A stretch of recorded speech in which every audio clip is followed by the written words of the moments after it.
Your quirk is so cool, Kakin. A young boy with green hair and freckles exclaimed with a bright smile.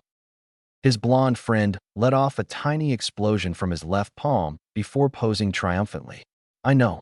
He chuckled before eyeing him with a curious look. Shouldn't your quirk show up by now, Izuku? Behind him, two children were still in awe of his quirk. At that, his friend frowned and looked at his hand. I don't know. He clenched his hand, his frown deepening. Mom and Dad said some quirks take time, but he looked up at his friend with concern and a bit of fear. What if I don't have a quirk?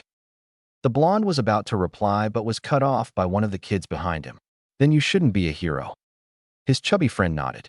Yeah, there aren't any quirkless heroes.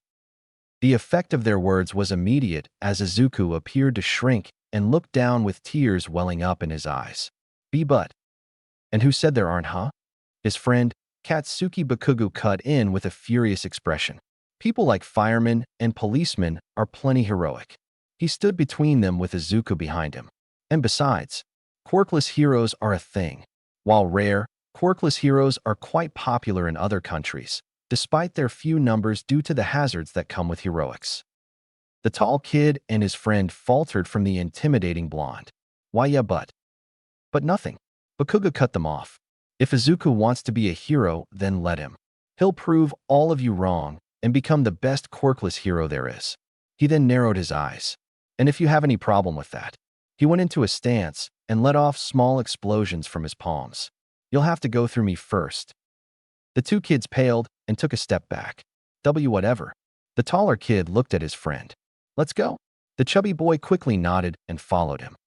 Bakugu watched them go before crossing his arms with a huff. Wimps, he muttered before glancing at his friend with a concerned frown. Are you okay?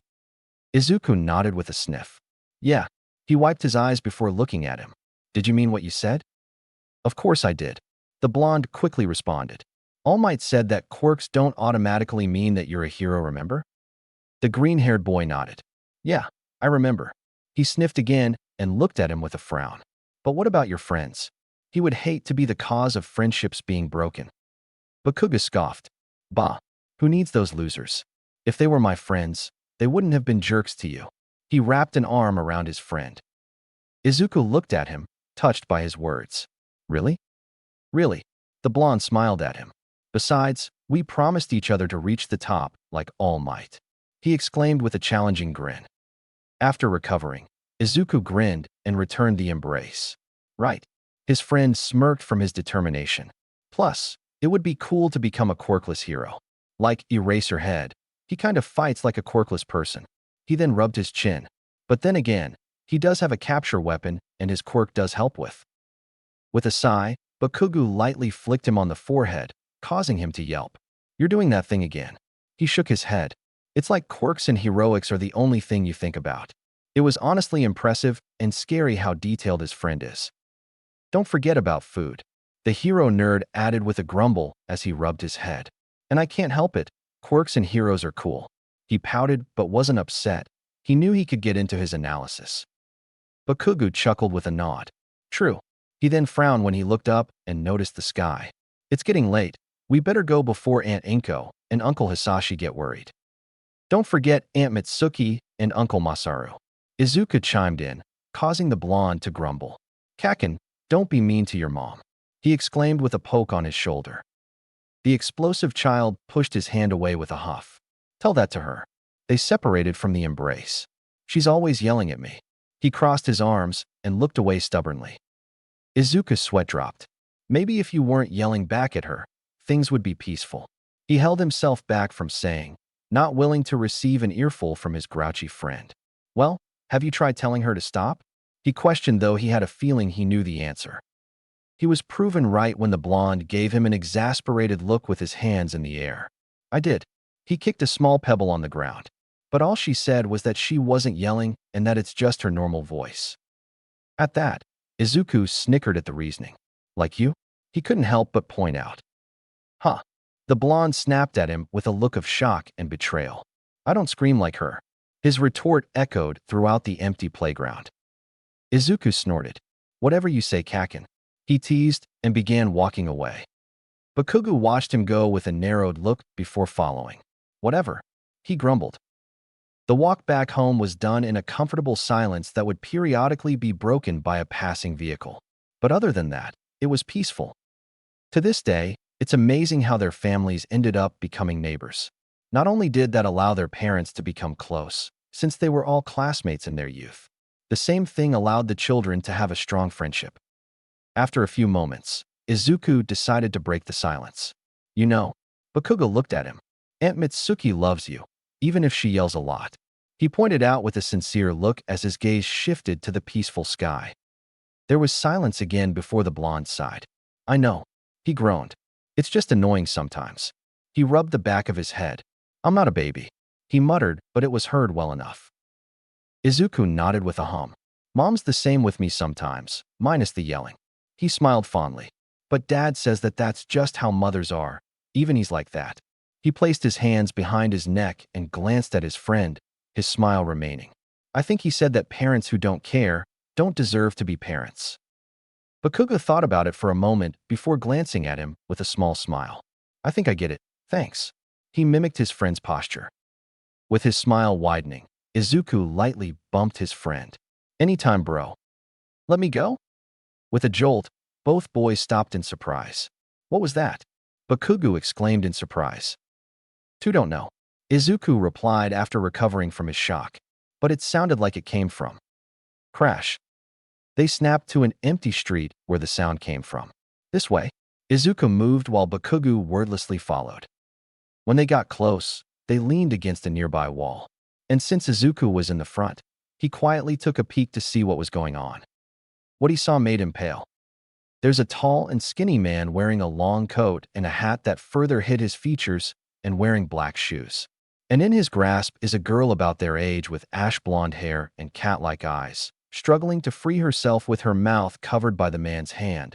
Next to them are trash cans that were knocked over. You're going to get me in trouble, girl. His voice sent a shiver through her and Izuku. It would be easier for the both of us if you relaxed. His words only served to send panic through both children.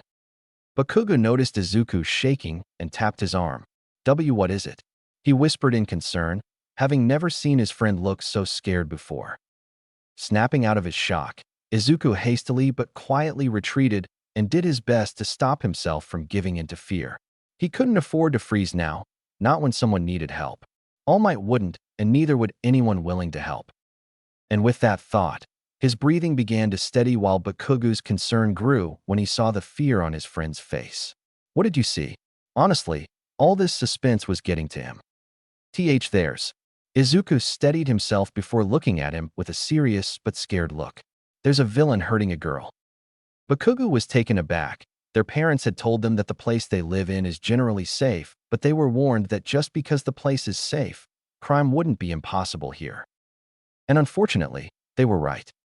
Shaking out of his shock, the blonde swallowed to steady his nerves like any hero would. What do we do? He whispered. At that, Izuku looked around.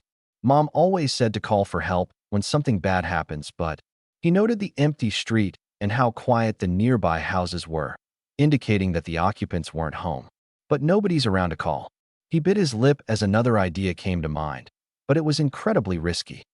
The girl let out a muffled cry, effectively eliminating any hesitance from the boy.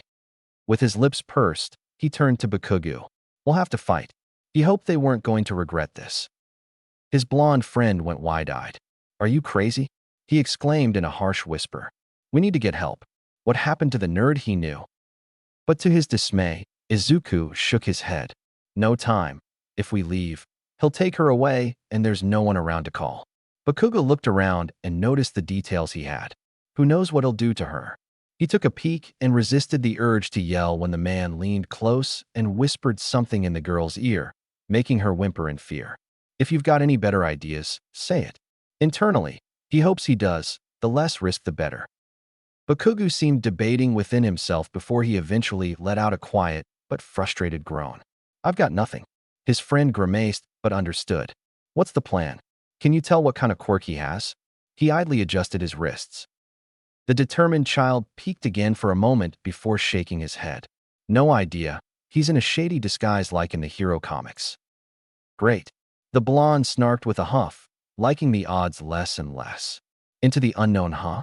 His remark was met with an affirmative hum. Fine. He turned to his friend with an unsure but fiery grin. What's the plan? Izuku returned the grin and nodded. We need to get his attention first, and since my quirk hasn't come in, you'll have to scare him off with yours. His friend nodded. He could make a big explosion. He'd done it before in secret and nearly got grounded for it. But if something goes wrong, his expression turned nervous but serious. You'll have to run and find help. Not happening. The explosive child cut him off with a glare and raised a hand. No hero leaves anyone behind. He smirked. Izuku was taken aback by the loyalty before returning the smirk with a smile and firmly clasping his hand with his. Right. They released their hands and took a deep breath before rounding the corner. Let her go. He barked while Bakugu stood ready beside him with a heated glare. The man leaned away from the girl in surprise while keeping a grip on her while the latter stared at the duo in surprise which turned to fear. Huh. He quickly composed himself and made a show of looking between the girl in his arms and at the boys before gasping. Oh, you've got the wrong idea. He chuckled. Me and my daughter were just. Save it, creep. Bakugu cut in, his earlier fear dissolving into resolve. We know you're up to no good. Yeah. Izuku nodded with his arms crossed to look tough. So let her go? He glared while subtly eyeing the girl who looked torn between hoping and fearing for them. The man stared at them for a moment before his clueless persona was replaced with a neutral look. I see. Then I guess there's no point in denying it. The air suddenly became tense, but the boys held their ground. Didn't your parents teach you to not approach strangers? He questioned in a disappointed tone. They did. Izuku nodded, his face still determined. But they also taught us to help those in need. He narrowed his eyes. So, if you don't want any trouble, you'll. The man chortled jovially, interrupting the child's warning. Such selflessness. The fear on the girl's face grew as he gave them a look that they couldn't describe. But quite naughty for trying to tell me what to do. While ignoring the shiver that went up their spines, the children stood firm while the man continued. Boys aren't my thing, but. He gave them that weird look again while slowly twirling a finger in their direction. I'll make an exception for both of you. He licked his lips as the girl's eyes widened in terror. As Bakugu looked disturbed and grossed out, Izuku eyed the girl's eyes and muffled screaming. What is she? He heard something behind him and looked before his eyes widened. Kakin MOV. His warning was too late as branches from a nearby tree in someone's garden moved like snakes and grabbed the two boys. Too slow. The man giggled as the children struggled. You should have known better than to go against someone without knowing what quirk they have. He'd scared while shaking his head. Obviously, your parents didn't teach you well. He mocked with a pout. Bakugu growled with rage in his eyes. Shut up. His palms sparked before he blew off a couple of branches, only for new ones to quickly replace them. What the? Oh my. What a dangerous quirk. The man dramatically gasped but didn't look anywhere near concerned, just cautious. Better save you for last. His gaze shifted to Izuku, who was struggling. And what about you? Got any dangerous quirks for me? He prodded with a curious look. But Izuku didn't respond and merely focused on escaping, prompting a raised eyebrow from the man. A one-track mind, huh? He shrugged. No matter, you'll have your turn. He turned his attention to the girl in his arms. Now where were? Boom. With a sigh, the creep looked to Bakugu as more burned branches fell. I was wrong. You're the one that's going to get me in trouble. He then smirked before throwing the girl towards more branches to catch her and cover her mouth. But no matter, the night is still young, and I have just the thing for troublemakers like you. He reached into his coat and pulled out a syringe with fluid inside. The sight of the item caused all of them to pale. Get away from me, you freak. Bakugu was about to set off another explosion before the branches aimed his palms toward the fearful girl. Shit. Thankfully, he was able to stop himself from setting off an explosion. Careful now. The man teased while wagging his finger. We wouldn't want an accident to happen now, would we? He then made a few gestures, causing the vines on the blonde to restrain him and cover his mouth. There. Now you'll be much easier to deal with. He began lowering the struggling blonde. I'll be sure to do something about that dirty mouth of yours back home, he added with a leer. With the gravity of the situation setting, Izuku's struggles increased. I'll let them go. The man paid him no mind as he slowly and tauntingly lowered the angered blonde.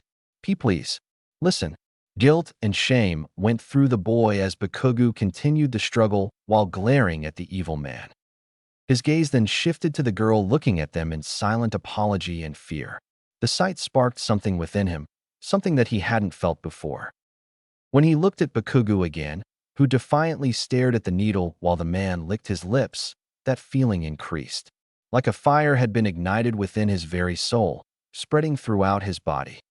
And combined with his will and frustration with the situation, the flame turned into an inferno, causing the branches to crack and his scaras to turn green while his form shook. I said.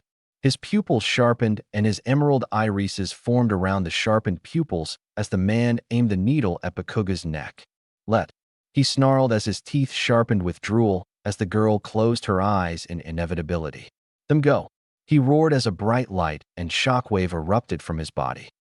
As soon as this happened, the man was knocked away from the blonde child and slammed against the wall before falling to the floor with a groan and dropping his needle, including his hat, revealing a middle-aged man with blue hair.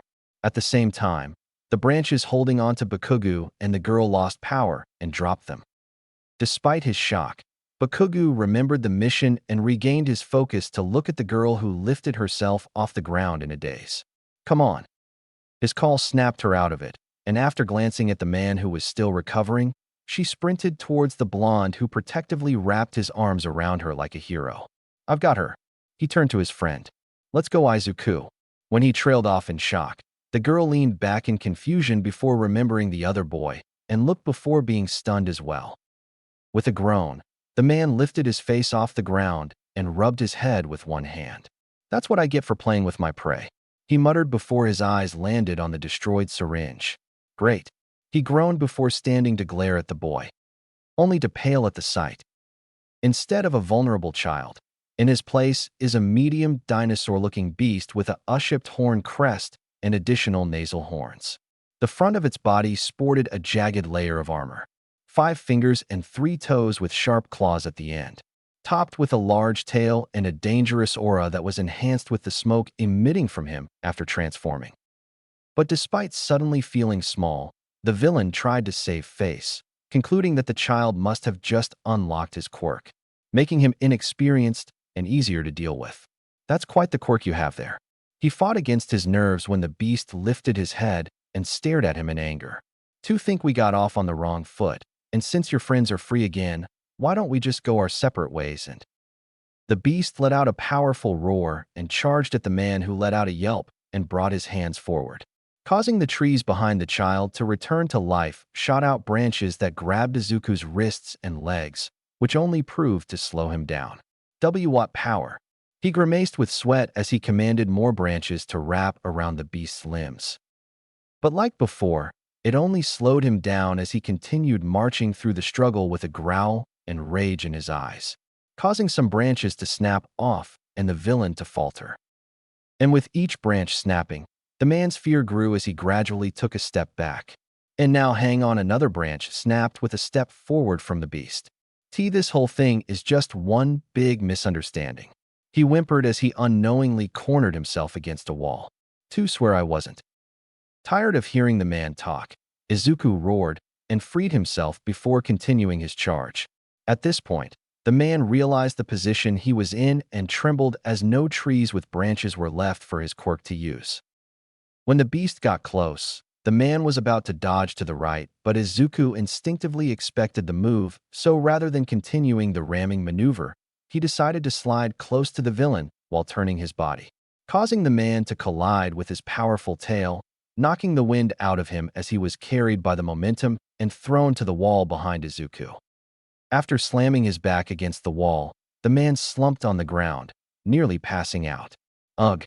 He let out a weak groan and held his side, surmising that something broke. How did this happen? A shadow loomed over him, forcing him to look up to the enraged child weakly. Finished. He raised a trembling hand. Please. Izuku growled and grabbed the man's face, the latter emitting a pained groan that was muffled into his palm. I'll let go? He whimpered while feebly hitting the arm, holding him in a similar way the girl did to him earlier. In response, he was lifted and slammed against the wall, knocking him out in the process. Villain.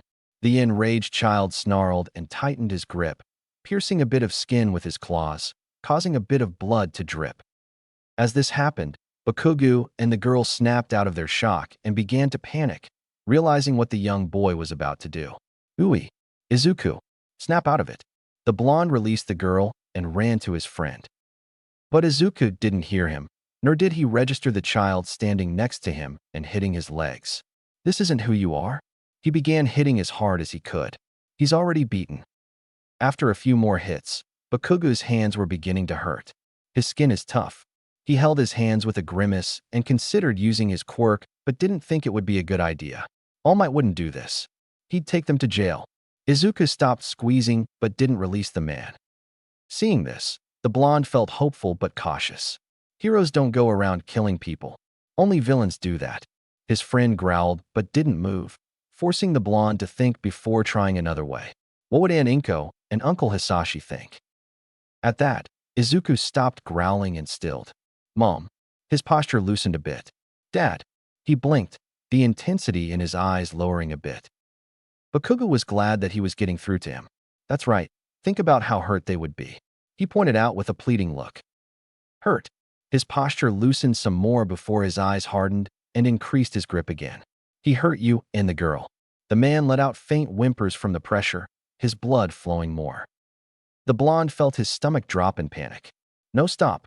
He desperately tried to shake his friend's leg, but to no avail. We're safe now, and He stopped when he caught movement in his vision. Izuku let out a low growl as his tail slammed against the concrete, cracking it in the process. I won't let you hurt anyone else. His eyes glowed with rage as he prepared to crush the man. Please stop. Not recognizing the voice, Izuku glanced to the left and saw the girl that they had saved, looking up at him with tears and fear as she had her hands on the side of his leg. You've done enough. Let the police punish him, she begged. Izuku opened his mouth to reply, but she cut him off. He did hurt us, but it's over now. Look at him. He did just that and finally noticed the blood, causing him to tense. He can't fight anymore. Izuku began to shake, unsure of what to do. He wanted to punish him, to make him pay for all the pain he caused them and possibly others before them. But at the same time, why did it feel so wrong to do this? Seeing this, she pushed on. If you don't stop now, you'll.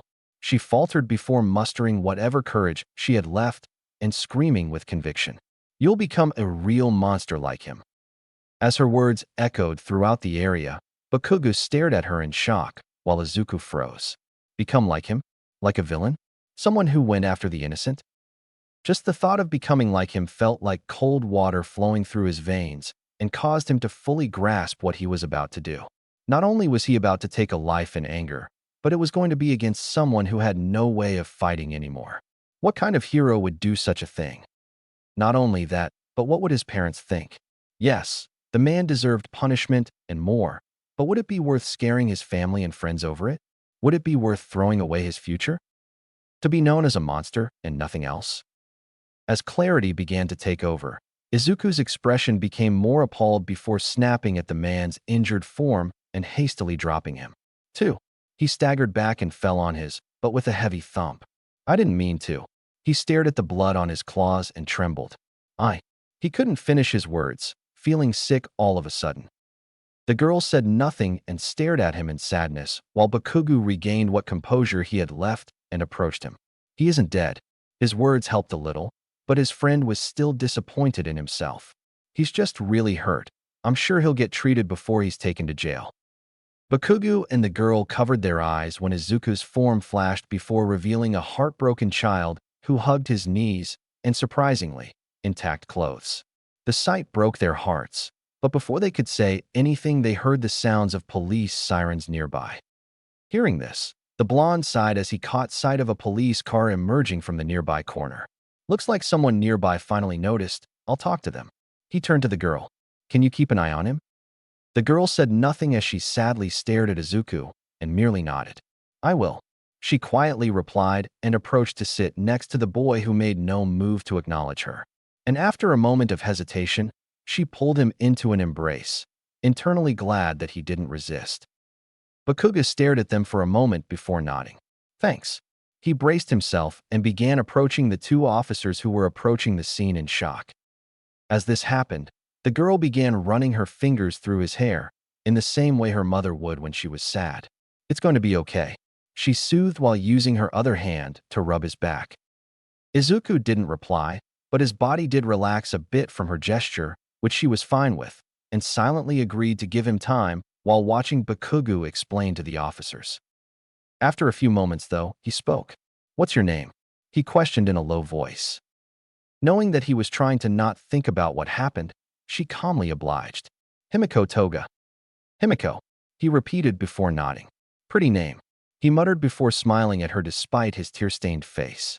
"My name's Izuku Midoriya, and the exploding one is Bakugu Katsuki." Despite herself, she giggled at the remark at his friend and nodded while internally touched that he called her name pretty. "Izuku and Bakugu," she repeated before nodding. "I like your names." She wasn't sure if that was the right thing to say, but judging by his smile, it was. After the explanation, Naomasa knew being a policeman would be a challenge, just as his father told him and his father's father before that. He knew that the training alone and the responsibilities that came after that would be a trial by itself. But despite this, he took on the challenge, not because his family had a history of being law enforcers. No, he did it simply because he felt like he could do more by helping and protecting people. Yeah, there are heroes around with powerful quirks that could do more than the average individual or a person like him with a non-combat quirk. And while their presence helps, they aren't available all the time. There are people who need breaks too, and that's where folks like him come in, to lighten the load for them, to give them a chance to take a breather every once in a while. It'll be tough, dangerous even, considering that there are criminals and killers out there with powerful quirks. But he'd face them if it meant that people could live in peace in this world. And it's because of this when he and his partner Akira got a call about civilians reporting explosions and beastly roars near their area, they investigated since they were the closest patrol car. So, when they got close, fully expecting a rampaging villain, they were caught completely off guard when all they saw was a bunch of distraught children in a place full of dead/burned branches and an unconscious man who he recognized as Ohashiaki, who is under suspicion for stalking in the area. Now, as mentioned earlier, Naomasa knew being a man of the law would be tough, but he also knew that it was a tragic path. As the blonde boy explained to his stunned partner, his gaze shifted to the boy who was in the young girl's embrace. Even though it was out of his control, he still felt responsible.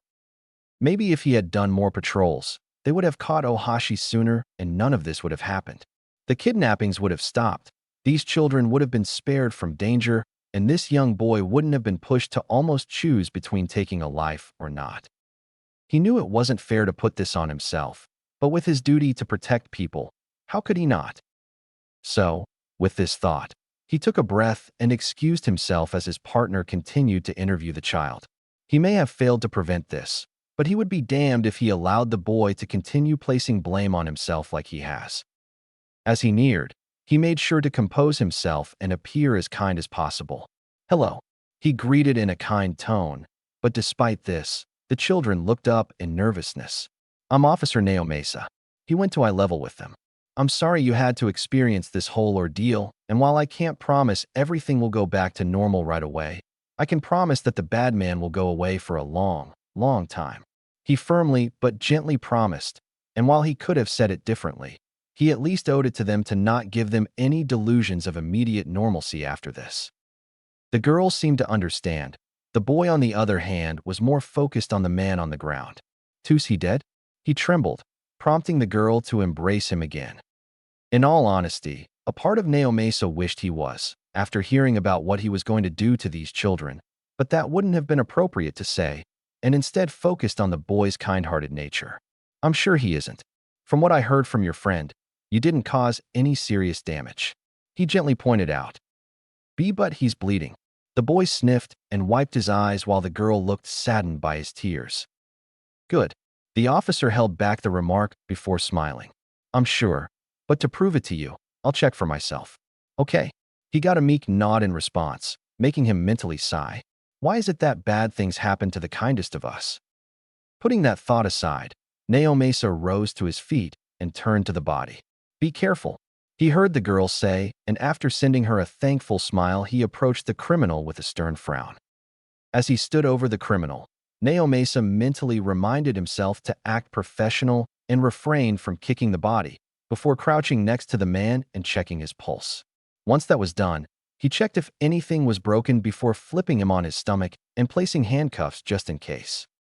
He then positioned the man so that he was sitting against the wall. I'll let the paramedics and the investigators handle the rest. He then looked around and spotted a nearby security camera from one of the houses.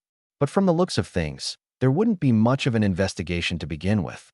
He smiled to himself and made his way to the children who had stood and had been watching him in anticipation. He's alive, just out cold. The relief that Naomasa saw on the boy's features was palpable. It was as if a massive weight had been lifted off his shoulders, and the girl next to him looked happy for him. Now, were the three of you on your way home before this happened?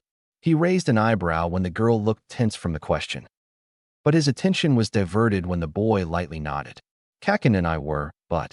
He glanced at the girl with a curious look, the latter not meeting his gaze. I don't know about Toga. I'm sure there's an explanation. The officer gently encouraged them before going to eye level with them again. Right, Toga? He patiently prodded with a calm look. She probably got lost or too in shock to properly explain. Toga bit her lip and suddenly found her feet more interesting. Uncertainty on her features as she looked lost on what to do or say. Suddenly, she felt her hand being held. Looking to the left, she saw that Izuku had grabbed her hand and was giving her an encouraging look. You can trust him, Toga. He seems nice and my parents always say to be honest with the police. She took in his words, having heard the same thing from her parents. She then looked to the man who offered her a kind smile and a nod before glancing at Izuku with a smile of her own. Okay. He beamed from the response while she squeezed his hand in return. She mustered up courage and looked up at the man. I ran away and got lost. Whatever they were expecting, it certainly wasn't that, as Izuku and Naomasa were taken aback. Ran away? From your parents? The officer eyed her more carefully. She doesn't appear to be abused, and she looks to be well-fed and healthy. But to his relief, she shook her head. No, Mom and Dad love me and I love them. But they said my quirk might make it hard for others to play with me. She looked small from repeating what they said. But I didn't listen and went out to the playground to play. Naomasa frowned, having an idea where this was going. We played and had fun. She smiled a little before becoming sad again. Until her vision began to blur. Asked about my quirk. Naomasa was about to ask, but Izuku's curiosity piqued when her quirk was mentioned.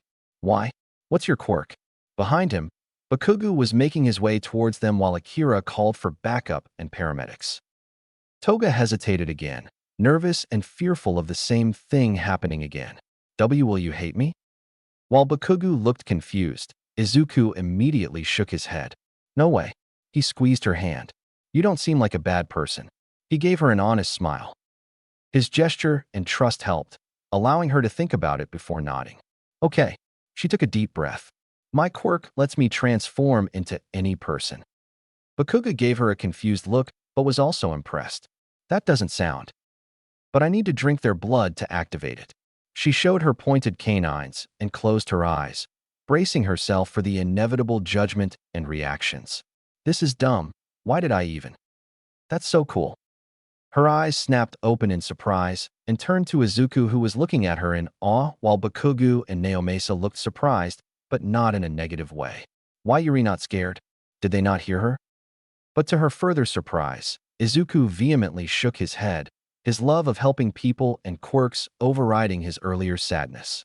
Not even close. Your quirk sounds amazing. Behind him, Bakugo nodded in agreement. It sounded like a very useful quirk for a hero to have. Toga looked like she couldn't believe what she heard. You're not grossed out or think it's a villain's quirk. The officer frowned. Did the children say that to her? That's just plain cruel to say. Nope. Izuku chirped and pointed to himself. My quirk is pretty scary. He grimaced a little when he said that. But I'm not planning on becoming a villain anytime soon. He then glanced at the unconscious criminal with a frown. With practice.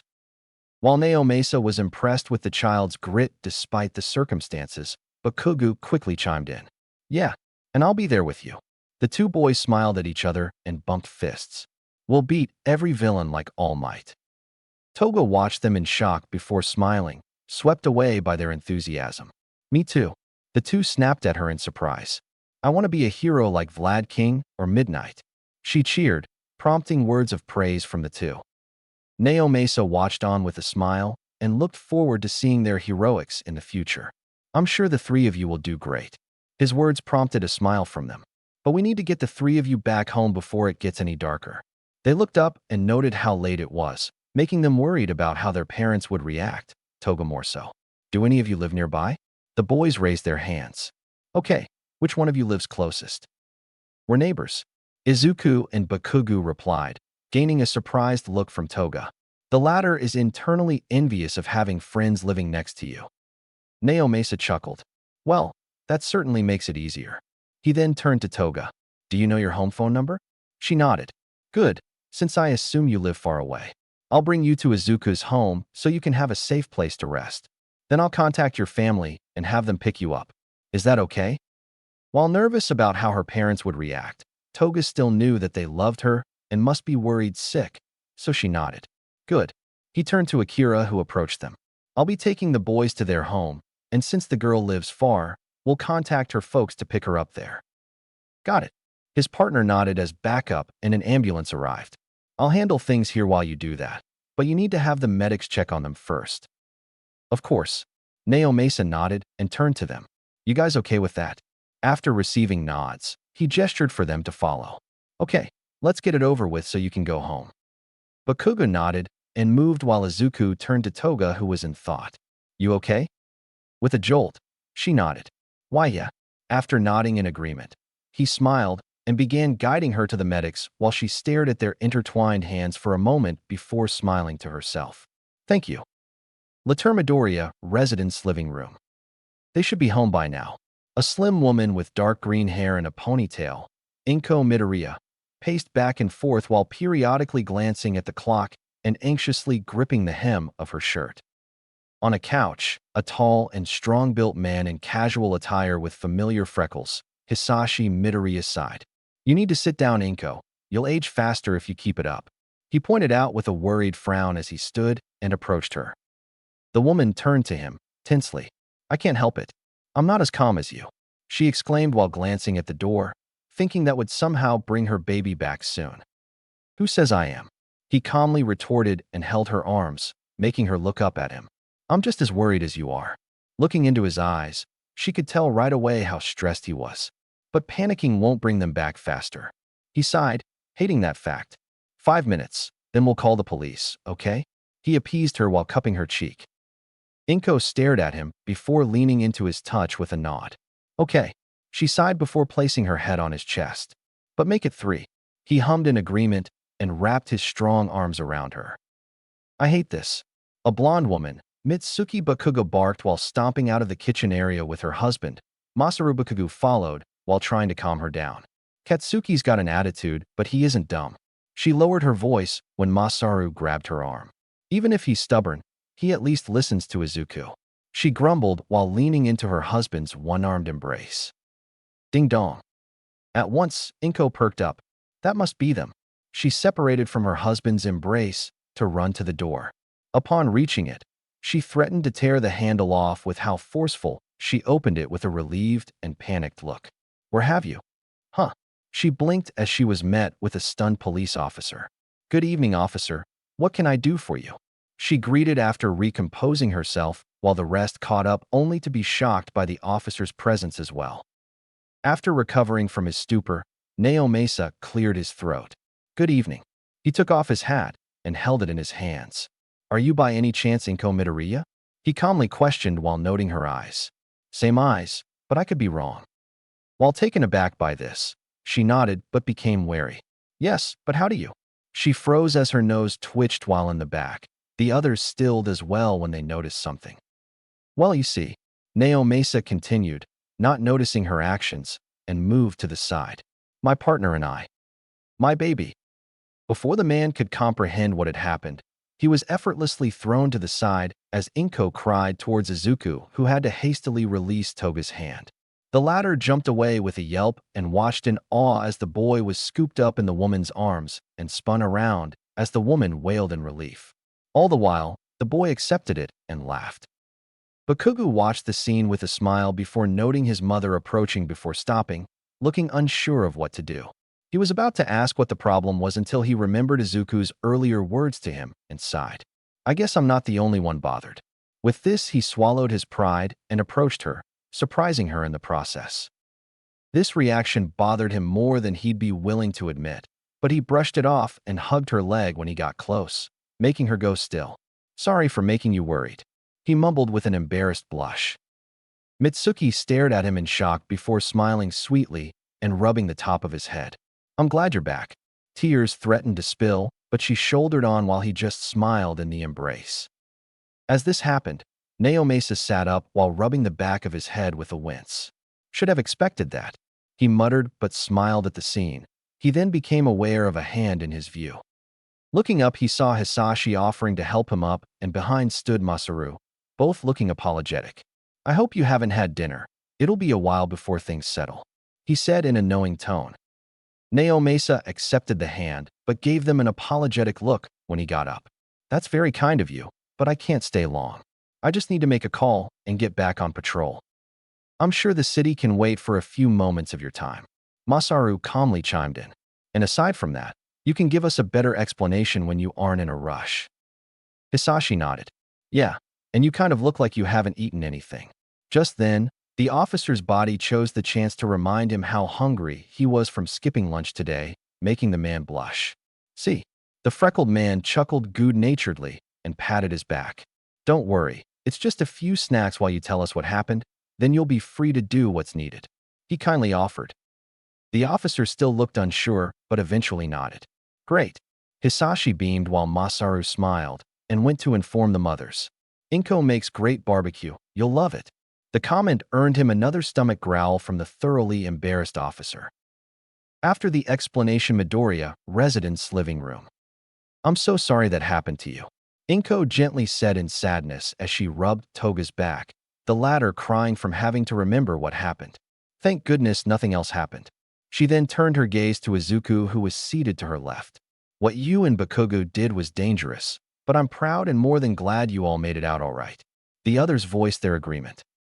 Izuku smiled a little, but continued to look at his lap with a frown. Izuku? She prodded in concern, thinking about the possible trauma inflicted. When the boy didn't respond, Hisashi had a feeling what was wrong and approached to kneel in front of him. None of us think any less of you for what happened. He gently placed his hands on his shoulders. There was no way you could have predicted what could have happened. He then smiled. But I want to let you know that your mother and I are proud of you. At that, Izuku looked at him before not meeting his gaze again, causing the man to sigh. I'm the one that should be sorry. The child snapped at him in shock and disbelief. What did they have to be sorry for? Me too. He looked up at his mother's guilty look. It's the same quirk as mine. I should have prepared you better. She placed one hand on his back while she removed the other from Toga and held Hisashi's hand. We should have prepared you better. Hisashi sighed and looked down with a shake of his head. Your quirk took longer than expected to manifest, so we just assumed we had time. His frown deepened in disappointment.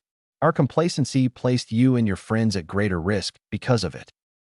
Inko nodded, eyes filling with tears. It did. She sniffed and pulled the stunned boy into an embrace while Hisashi took a seat next to the boy and joined them. We're so sorry, Izuku. She whimpered while the boy said nothing, looking deep in thought. The other children said nothing, choosing to not interrupt, but felt saddened as well. Masaru remained in somber silence while Mitsuki sighed. How come they didn't catch him sooner? She patiently questioned. After drinking his tea, Naomasa placed the cup on the table with a frown. Ohashi knows the law well. He shook his head. Up until now, all we had against him were suspicions. He leaned back in his seat. He was also good with alibis and always presented hard proof as to why he was there when he was caught on the scene. He rubbed the bridge of his nose. When others went to investigate him, that slippery crook never showed any signs of a motive to kidnap or stalk. Until now, when he gave in to temptation. Masaru sighed and rubbed the back of his head, while Mitsuki muttered obscenities about the man. I hope the man rots for a long time. The officer nodded. He will, no doubt about that. He wore a satisfied smile despite the circumstances. Since this was his first kidnapping attempt, he got careless and didn't spot a camera from a nearby home. He shrugged. Not much to defend from that, plus the filed reports about him. Good. Mitsuki coldly remarked while protectively holding Bakugo close. I hope they're rough with him in jail. Her son was a bit embarrassed, but opted to just let her hold him. Naomasa held back a snort. No need to worry about that. Prisoners aren't usually fond of people like Ohashi. Mitsuki nodded, satisfied with that. I apologize, but may I use your phone? I need to contact Toga's parents and inform them of what happened. Hisashi nodded and turned to Masaru. I'll show him where it is. The freckled man thanked his friend who waved it off. Don't worry about that. Just focus on your family. He received a nod and turned to the Naomasa. Follow me. The man hummed and followed while formulating the best way to converse with Toga's parents. After a few more moments of silence, the parents assumed that Izuku must have been not in the mood, so they reluctantly began to separate. Only to be shocked when he quickly held their wrists. I don't hate both of you. He shook his head while they were taken aback. As Dad said, there was no way we could have known what would have happened. He then looked at his right hand. I just need to take this as a lesson. He clenched his hand and looked up to his father in conviction. To be better. The man idly remembered telling him something similar in the past while acknowledging the determination in his son's eyes. That's right, son. He nodded with a proud look as he placed a hand on his shoulder. And you can count on us to support you every step of the way. He promised in sincerity. Inko, however, looked to be in thought, prompting Izuku to look at her when she didn't respond while Hisashi gave her a concerned but knowing frown, snapping her out of her thoughts. Sorry. I was just thinking about something. She gave him a quick kiss on the forehead before smiling sweetly at him. Of course, I'll help. I can even show you tips on how to make your transformation smoother and faster. The child grew excited at the prospect of learning with his parents. Great. Bakugo cut in as he hopped out of his mother's lap, the latter resisting the urge to scold him for interrupting the moment thanks to her husband calming her. We can even train together sometimes if you want. He offered with a grin. Izuku returned the expression and hopped off the couch when his father gave way. Of course, when he got close, he wrapped an arm around the blonde, who did the same. Heroes together. He then glanced at Toga, offering his other arm. And you too, Toga. Right. The girl happily chirped and got close to the embrace. Together. Her cheer was mimicked by the boys. The adults smiled at the scene before their focus was on Naomasa again when he entered the room. Toga. The girl perked up. Your parents said sorry because since it's late, they'll pick you up tomorrow. The blonde nodded as he turned to the others. I apologize for the inconvenience, but would it be okay if she stayed? It's no trouble at all. Inko cut in. It would be cruel to send her out after what she'd been through. Mitsuki voiced her agreement, but I'd rather leave the choice to her. She turned to the girl. So what will it be, dear? Toga looked between the two families in thought before making her decision. She looked at Izuku and shyly grabbed the hem of his shirt. I'd like to stay with Izuku. Okay. Inko nodded and looked at him. Would it be okay if she stayed with you in your room?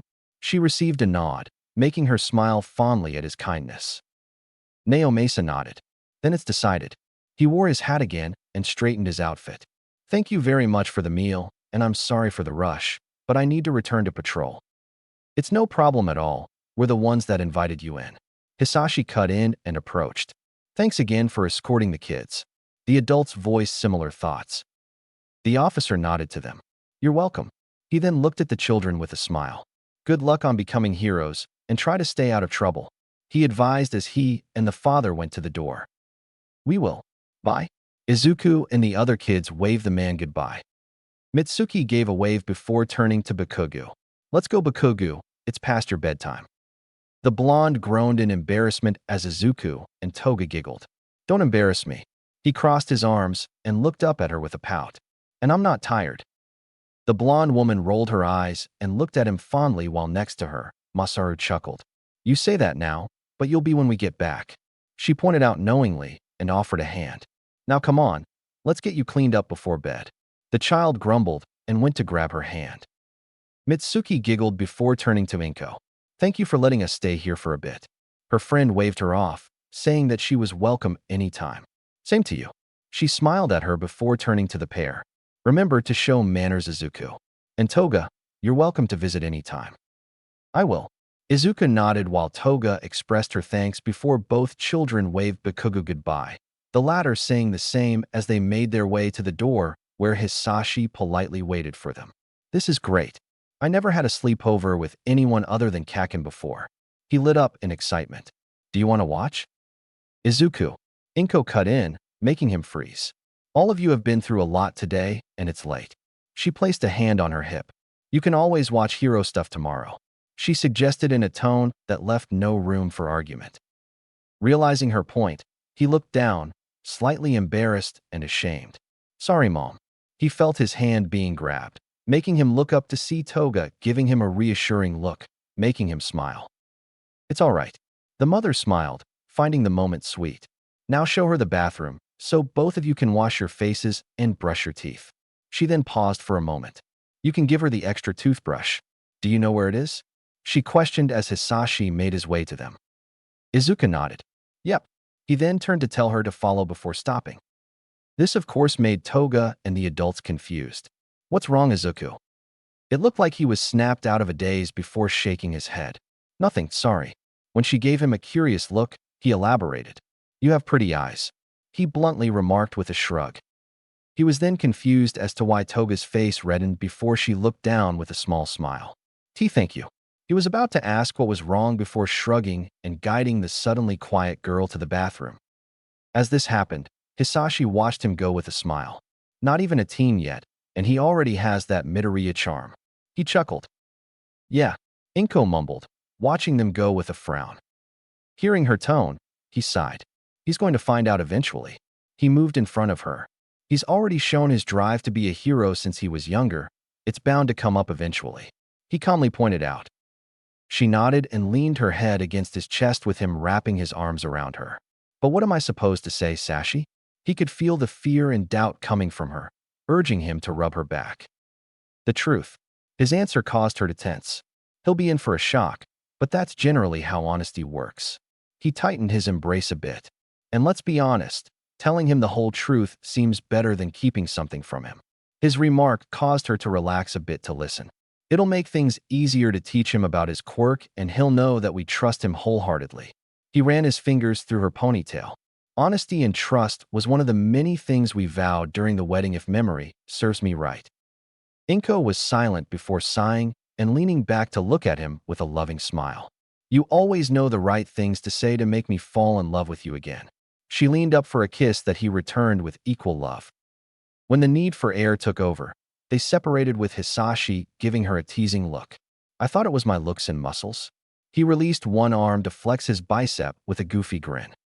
She giggled and lightly smacked his chest. Don't get a big head. Your muscles and looks are just a bonus. She placed a hand on his chest and over his heart. I fell in love with what's in here. She then gently guided him to lower his head, with him allowing it. And in here, she kissed his forehead. When she was done, he leaned back with a look that warmed her to the core.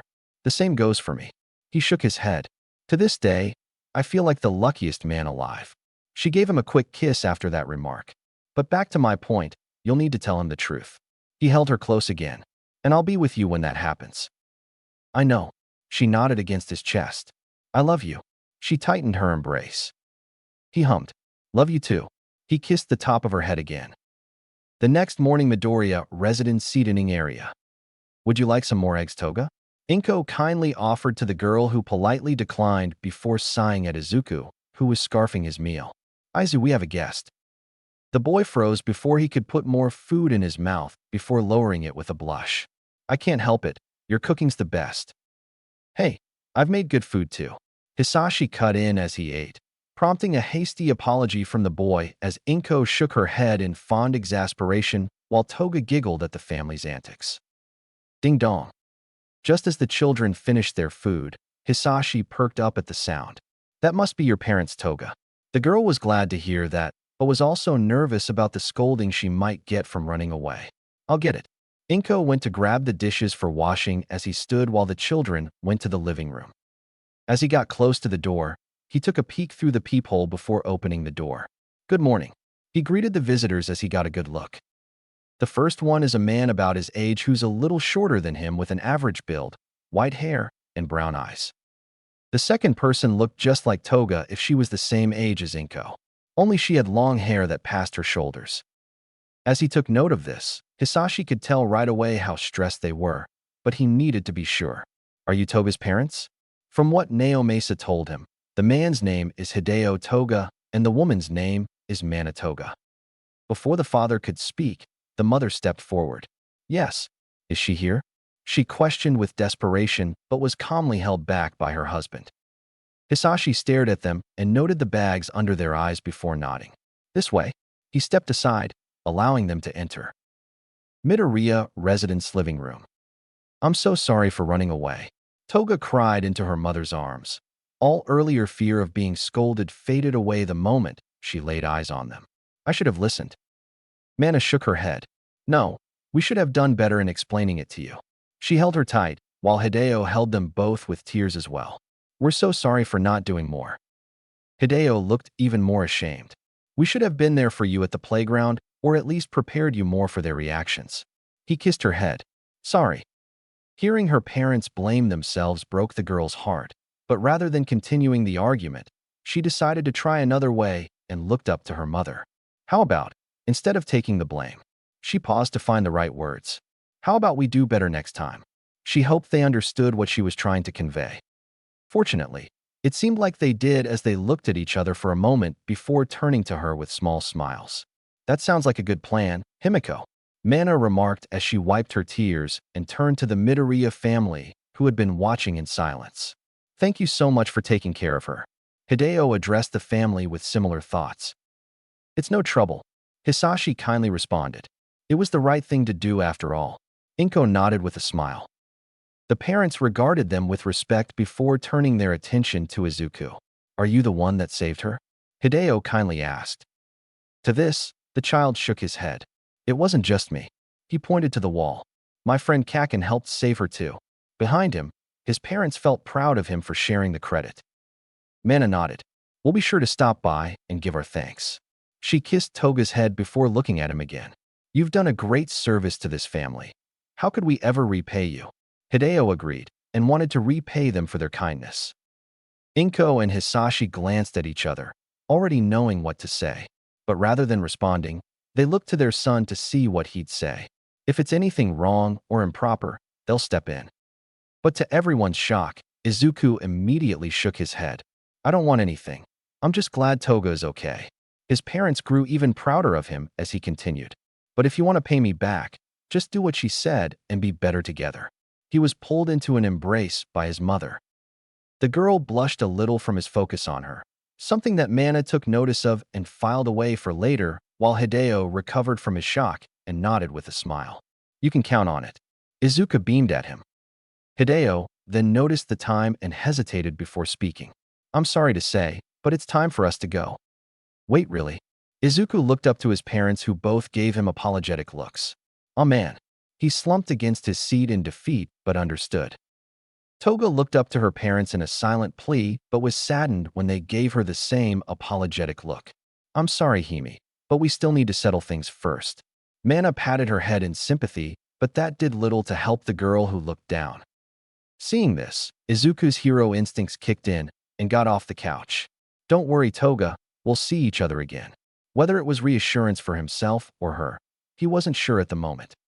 But it was enough to make Toga look at him. Really? She looked close to tears. Seeing this didn't sit well with Izuku, so he got closer. Yeah, it might take a long time, but it'll happen. He promised. Plus, we can always call each other. He turned to his parents, who agreed with him. Toga thought about it before leaving her spot to hug him, which he returned in gusto. I'll miss you. She mumbled into his shoulder with misty eyes. Izuku hummed, feeling oddly warm from the gesture. I'll miss you too.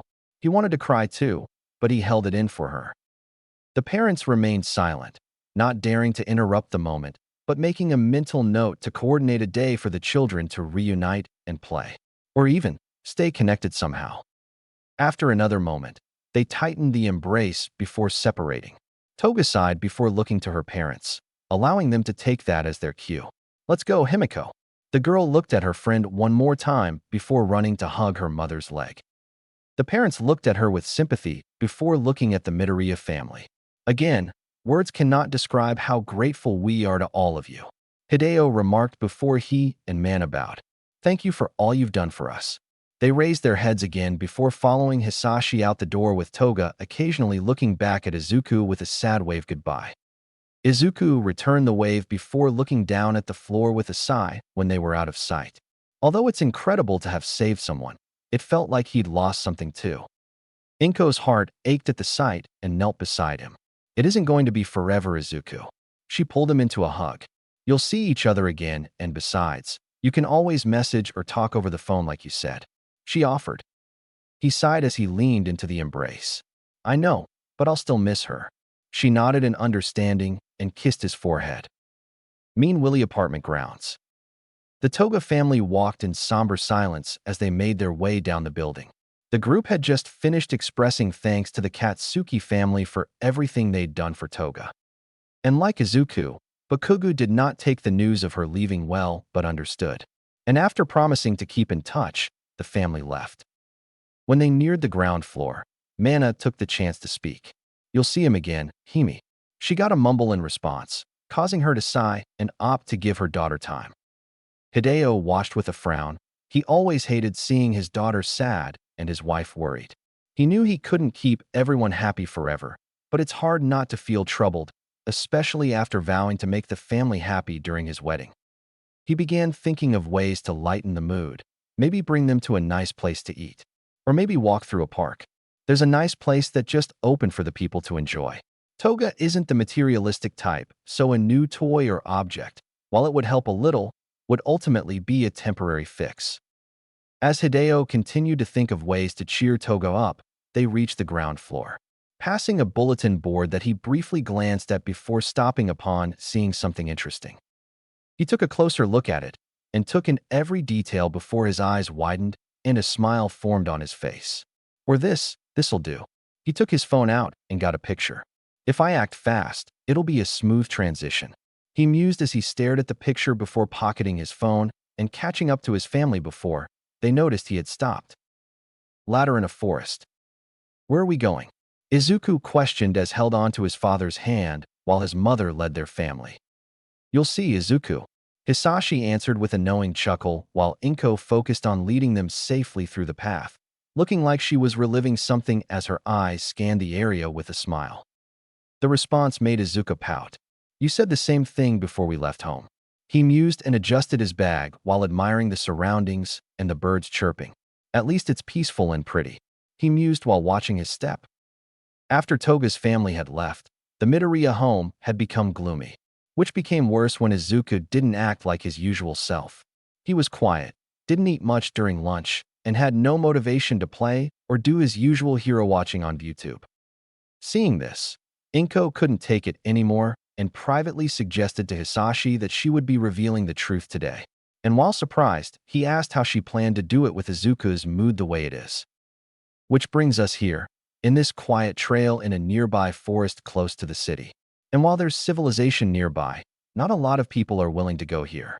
While some hike or camp, none had gone this deep into the trail as evidence of the lack of clear pathing. As Izuku hopped over a tiny creek, his mother let out a gasp. We're here. Her excitement caused Hisashi to chuckle fondly, while the child snapped up and let go of his father's hand and ran between two trees where his mother was gesturing with a grin, only to gasp at what he saw. It was a clearing, roughly the size of a medium football field. The tall trees surrounding the area acted like a boundary of sorts to help measure the area. It has the greenest grass he's ever seen, and apart from a few tree stumps, it's a beautiful space of nature. Whoa! Izuku exclaimed in awe before looking back at his parents who were watching him with fond smiles. This place is amazing. He cheered as he did a little spin.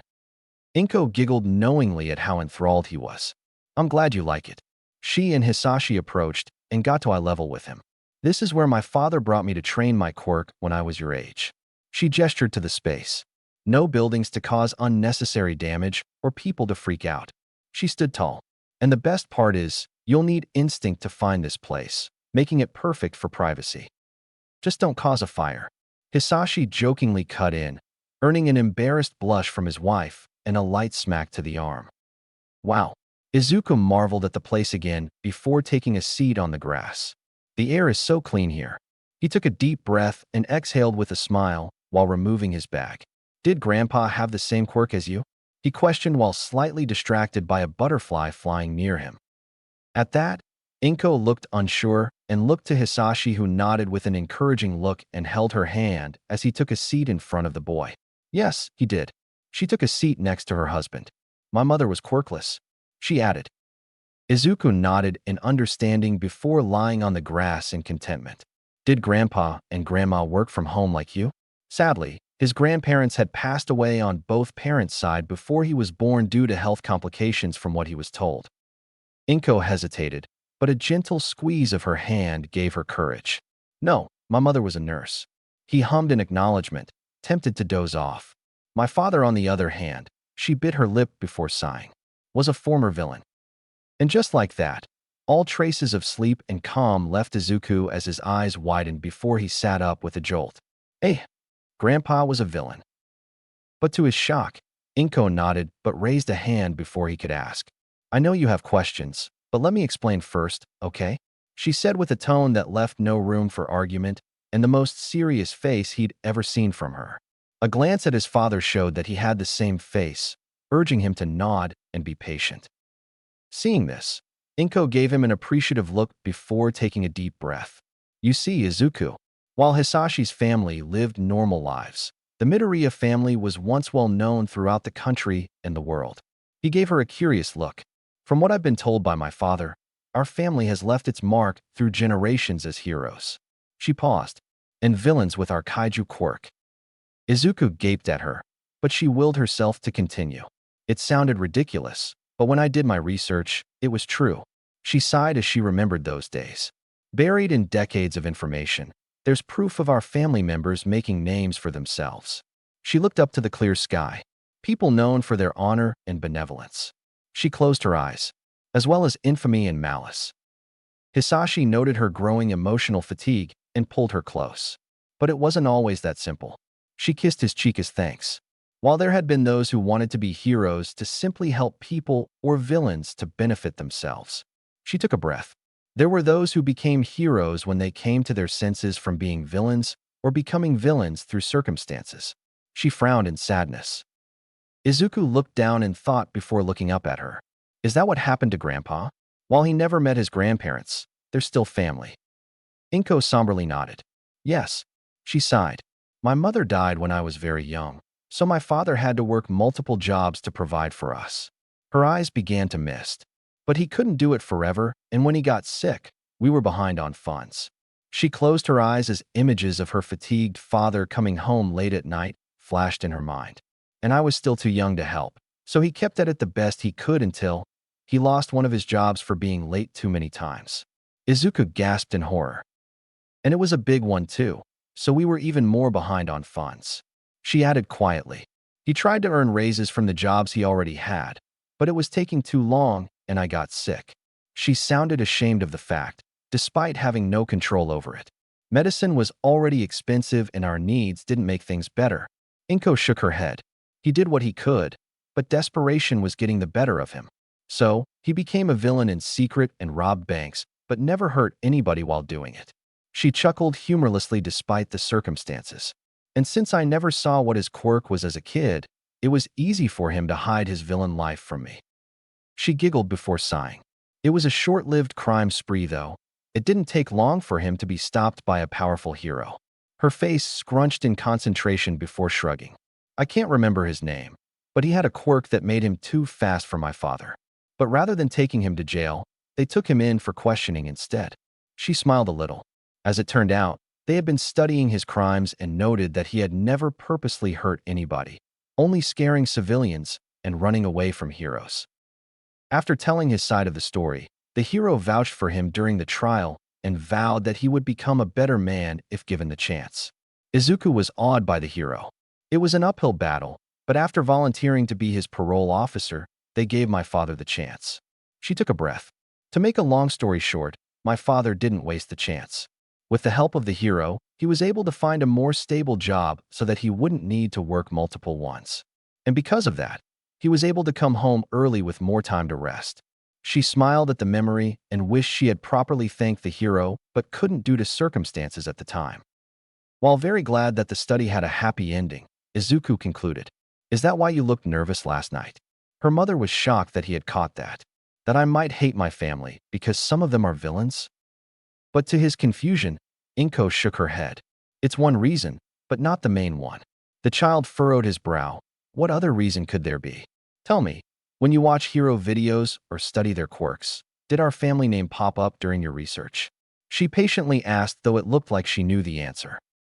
Izuku went into deep thought, recalling every hero research he'd done and history that he'd read, before ultimately shaking his head.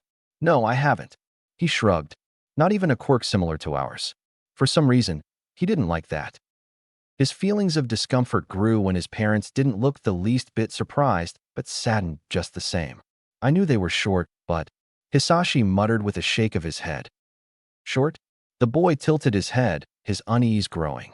What's short? At this, Inko and Hisashi looked at each other, one silently asking if this was appropriate for their son to hear. But after a moment, the freckled man nodded.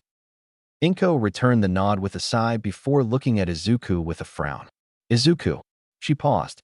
The reason why there isn't much to see is because the heroes and villains in our family had their paths cut short before they could truly reach their prime. She carefully said. The child was shocked and confused. What do you mean by that? Did they quit or something? She understood his confusion but struggled to word it properly. So Hisashi decided to gently take over. What she means, son, is that they couldn't continue because they were either forced to retire due to impairing injuries that complicated their health in the future.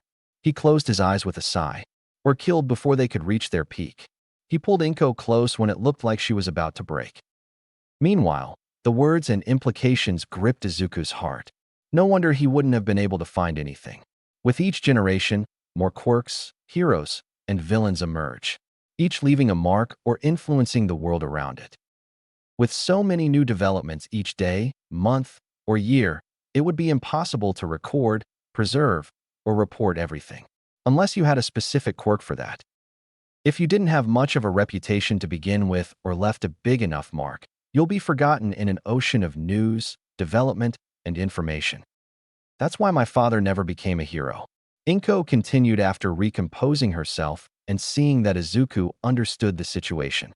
His father had warned him of our family history of short careers before being killed himself in an ambush. The child grimaced.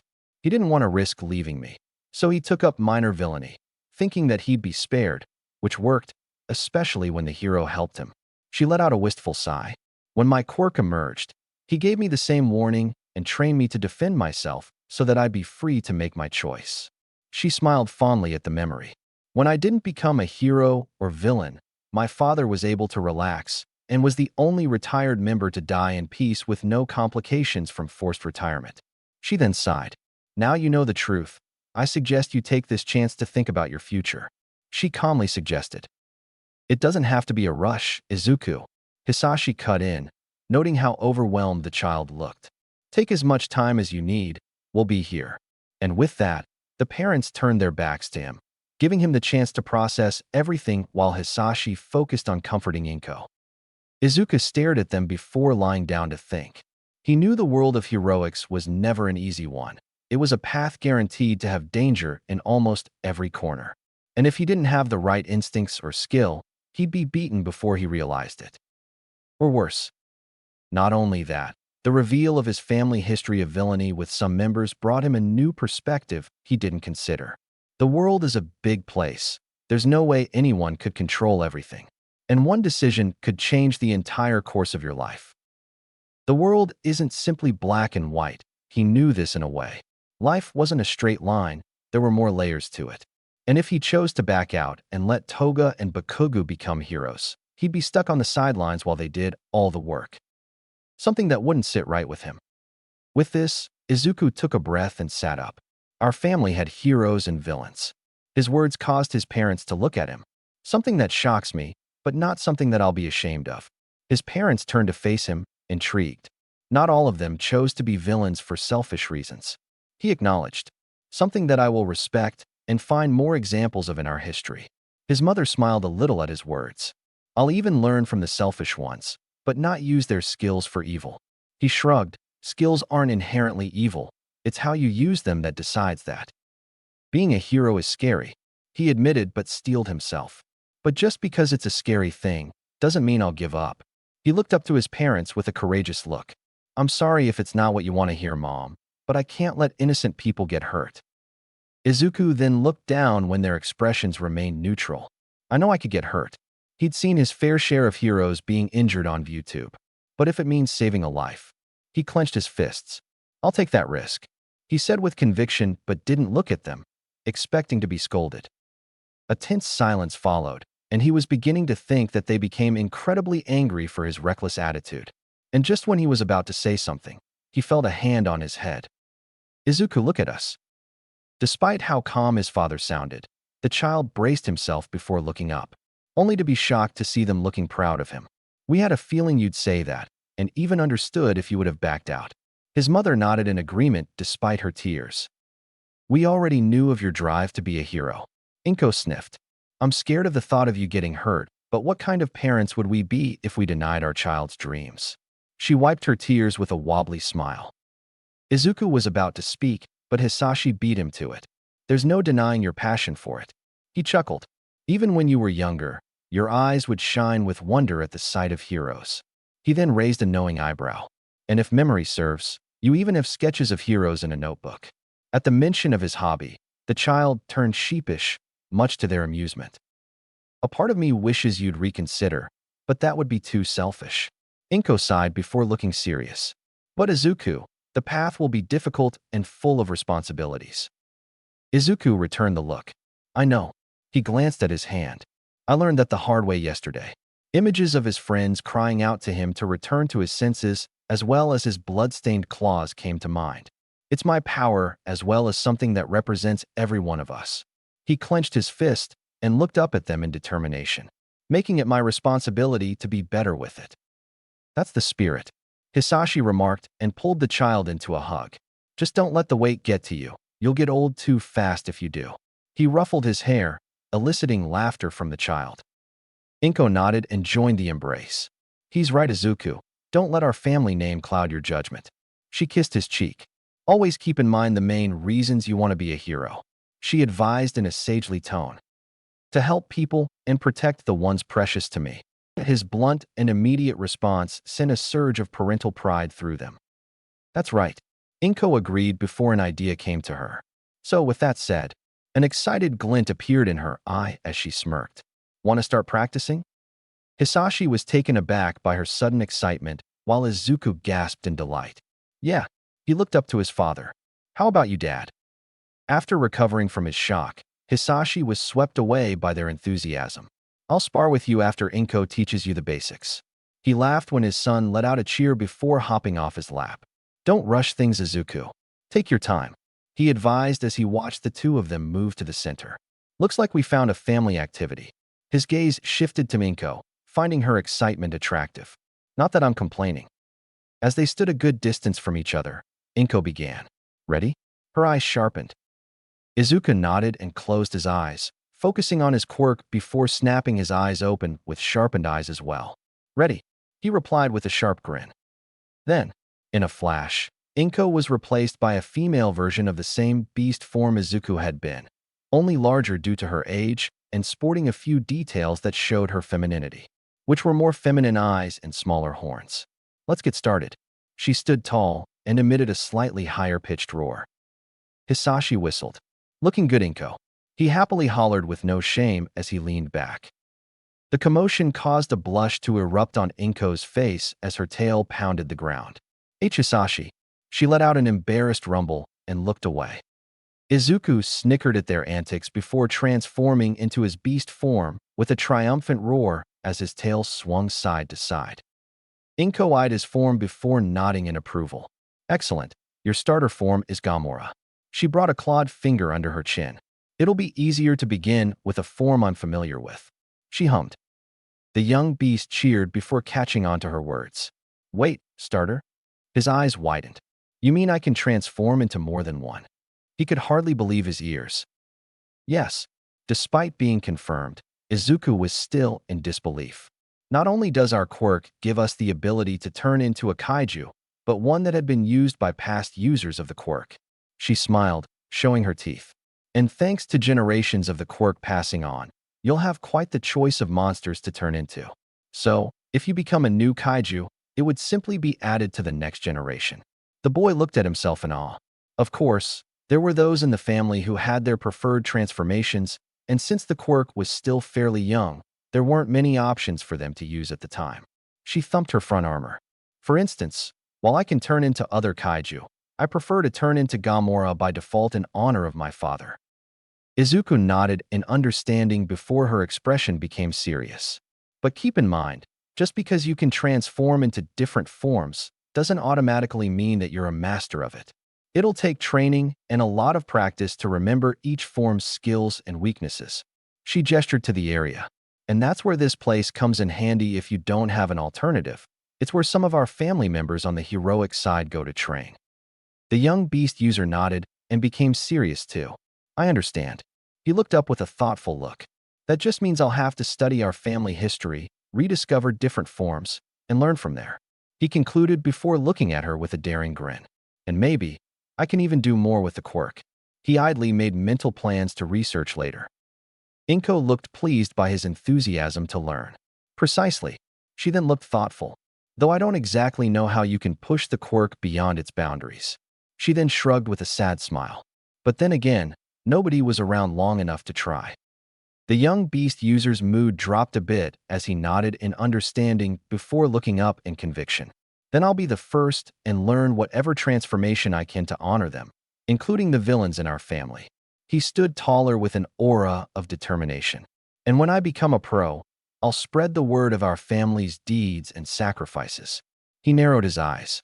If people have a problem with it, I'll just prove to them that even monsters can be heroes. He emphasized his promise with a roar. Inko was speechless while Hisashi whistled, though no less proud. That's a big goal there, Izuku. And quite sweet when you think about it. It'll be a lot of hard work. Are you sure you're up for it? I'm sure. Izuku nodded and looked at his mother. Ready to learn, Mom. Inko snapped out of her shock and nodded with a smile. Good. She then went into a stance. We'll start with the basics. Then we'll move on to the more advanced moves at a later date. He nodded and went into a stance. Have fun, you too. Hisashi called out as he got comfortable. Wish I brought some popcorn. 1 month later Midoriya, resident Shizuku's room. Great-grandma is amazing. Izuku whispered in awe as he watched her perform a heroic special move through YouTube. It's been a while since the video was posted, but I bet there are people left who remember her. He mused while taking notes. True to Hisashi's prediction, sparring had become a family activity when they weren't doing anything. And thanks to Izuku's focus, he was able to make good progress in his training. He even managed to catch his mother by surprise a few times with a couple of tricks he learned through his research. Despite this, his mother was still able to beat him with her experience and moves he didn't think were possible with Gamora. But his mother had encouraged him with each loss, saying that he'd be able to train on his own in no time. Even his father had joined the sparring. Despite having a humble strength quirk, he proved to be quite clever and used his creativity to outmatch the hero in training, saying, "You've got power, son, but you'll need brains too if you want to win." Something Izuku took to heart. Knock knock. Izuku perked up and paused the video as he turned to the door. Coming. He went to open the door. Upon opening it, he was greeted by his mother. Mom. He became excited. I've been doing some research again, and I think I've got an idea of how to transform into a different form thanks to the links you've given me. He excitedly hopped in place. Inko giggled at his cuteness. That's great, sweetie. We can focus on that during the next training session. He let out a cheer, but a hand on his head stopped him. But first, I think there's something you need to take care of first. He gave her a confused look. What is it, Mom? She smirked, further confusing him. You'll see. It's in the living room, she said in a knowing tone. Though understandably confused, Izuku saw no reason to deny her request, so he nodded and followed her out of the room. Is it food? He innocently asked. Inko snickered at his usual assumption. Far from it, sweetie. Oh, while that sucked, he knew there's more to life than food. Is it a he froze mid-step as he caught sight of a familiar head of blonde hair. Toga. He charged ahead while Inko followed with a giggle. From her spot on the couch, Toga stopped her chat with Bakugo and snapped at the voice with glee. Izuku. She ran to him as well. When they neared each other, Izuku took action and wrapped his arms around her with a twirl, turning them into a little tornado of childish giggles. You're back, he exclaimed with joy when he stopped to give her a proper hug. I missed you.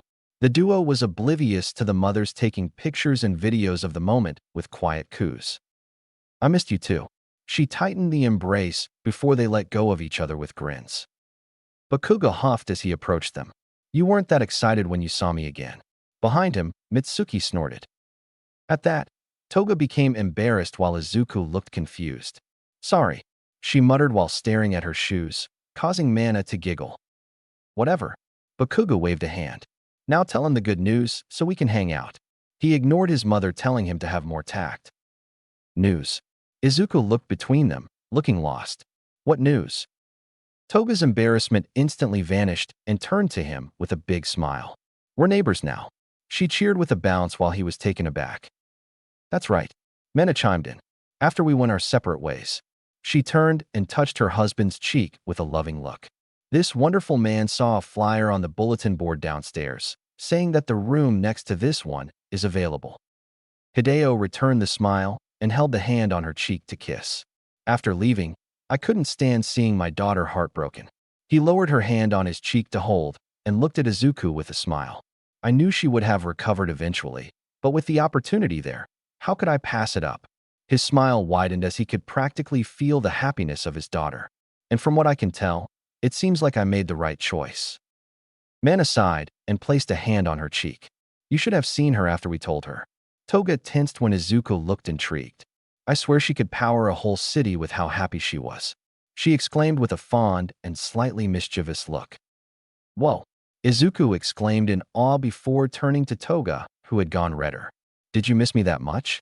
He asked, feeling touched. Next to them, Bakugo decided to have some fun too. Yeah, Toga. He gave her a smug smirk. Did you? You. Toga stuttered and looked between Izuku's innocent face to everyone's teasing expressions. Seeing that there was no help for her, she looked down before meekly nodding. While the mothers giggled, Izuku smiled innocently. Oh, I felt the same about you. He pulled the girl in a one-armed hug as she covered her red face with a whine. But we don't have to worry about that. We can see each other whenever we want from now on. Despite her embarrassment, she gave him a shy smile. Yep. Bakugo cut in as he approached and wrapped an arm around Izuku's free side. Now let's hang out. Sure.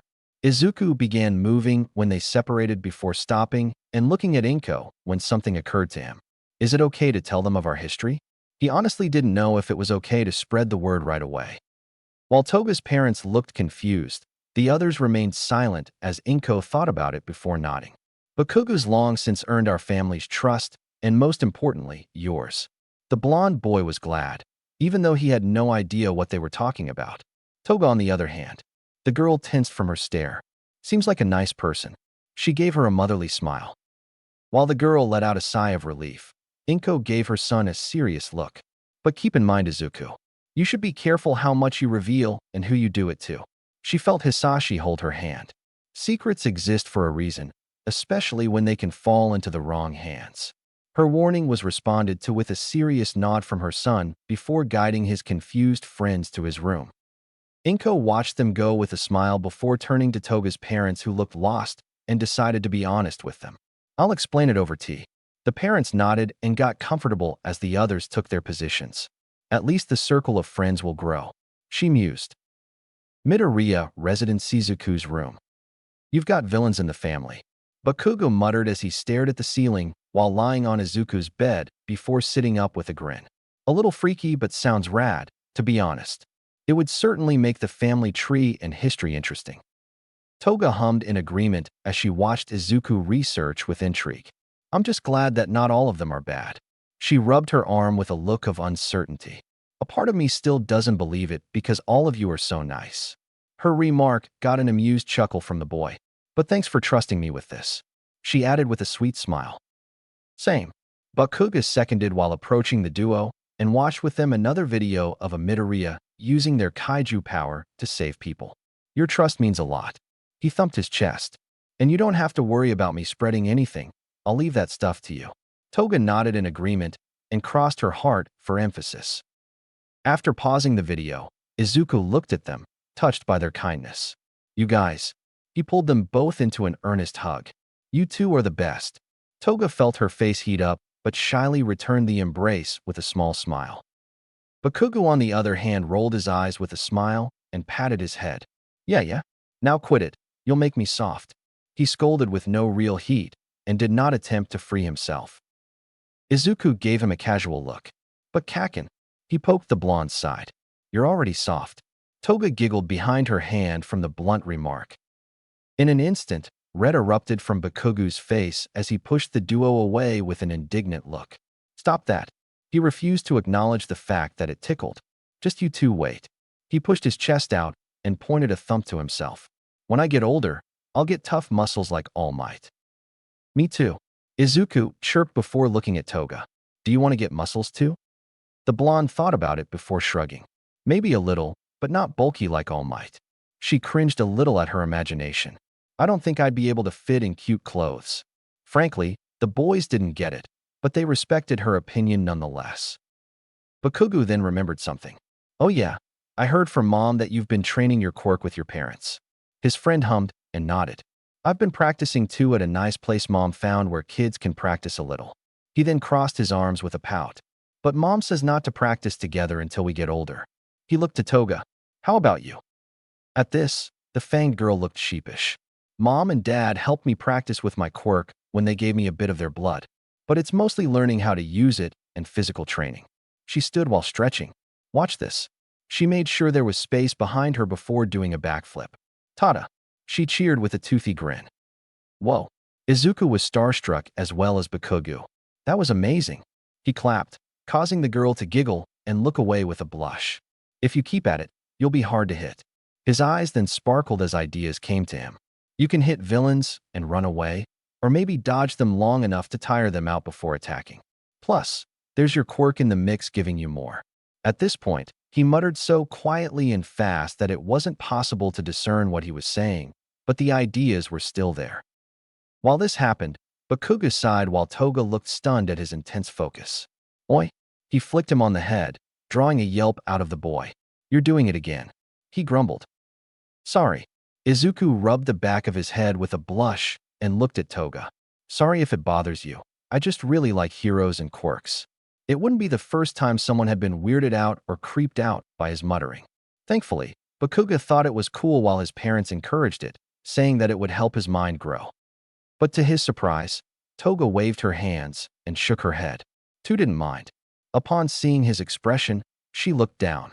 I thought it was interesting, and full of good ideas in her opinion. Bakugo was about to tease her, but Izuku spoke first. Thanks. She gave him a sweet smile as he turned to the blonde. Aunt Mitsuki's right. We should practice when we get older. He raised a hand before his friend could retort. I'm training now because Mom and Dad said that they can take a hit, and that learning to manage my emotions early would help. He then became serious. I don't want to hurt you like I did the villain. The explosive child was silent before sighing. Fair point. He conceded before grinning. But when the time comes, I'll show you what I'm made of. Challenge accepted Kaken. Izuku returned the grin, already looking forward to their future spar. And when we get older, we can even share our blood with Toga so that she can train with us. The girl was beyond touched by the gesture and swore to them that she'd do her best. The trio went into a discussion of the things they'll do in the future as heroes together and other heroic stuff before joining Izuku in his family research. Years later, Aldera Junior High.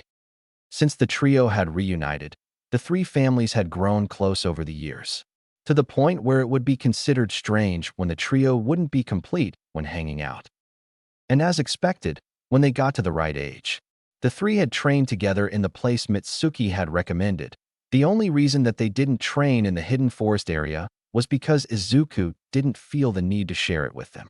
After all, he needed a place to think or practice with moves that none of his friends had seen. As his father told him once, never reveal all your cards, save a few tricks in your sleeve. The three had also gained quite a reputation in that local training facility. It made for quite the show when they trained there thanks to all the explosions and transformations. And speaking of training, thanks to Izuku's durability, both in regular form and kaiju form, Bakugo was able to showcase his power and skill, becoming what the kaiju user dubbed an explosive tornado in a fight. Izuku had grown as well, not just in height, but in body as well. He had gained quite a bit of muscle over the years and knowledge thanks to all the research he had been doing, with the additional development of more transformations thanks to dedicated training and focus. Not only that, his kaiju forms had grown with him, giving them an appearance of adolescence for their species. Toga had also developed her skills and appearance quite nicely. Thanks to the support of her friends and family, she grew to be quite nimble and skilled with her quirk thanks to Izuku and Bakugo volunteering to give a little of their blood for training.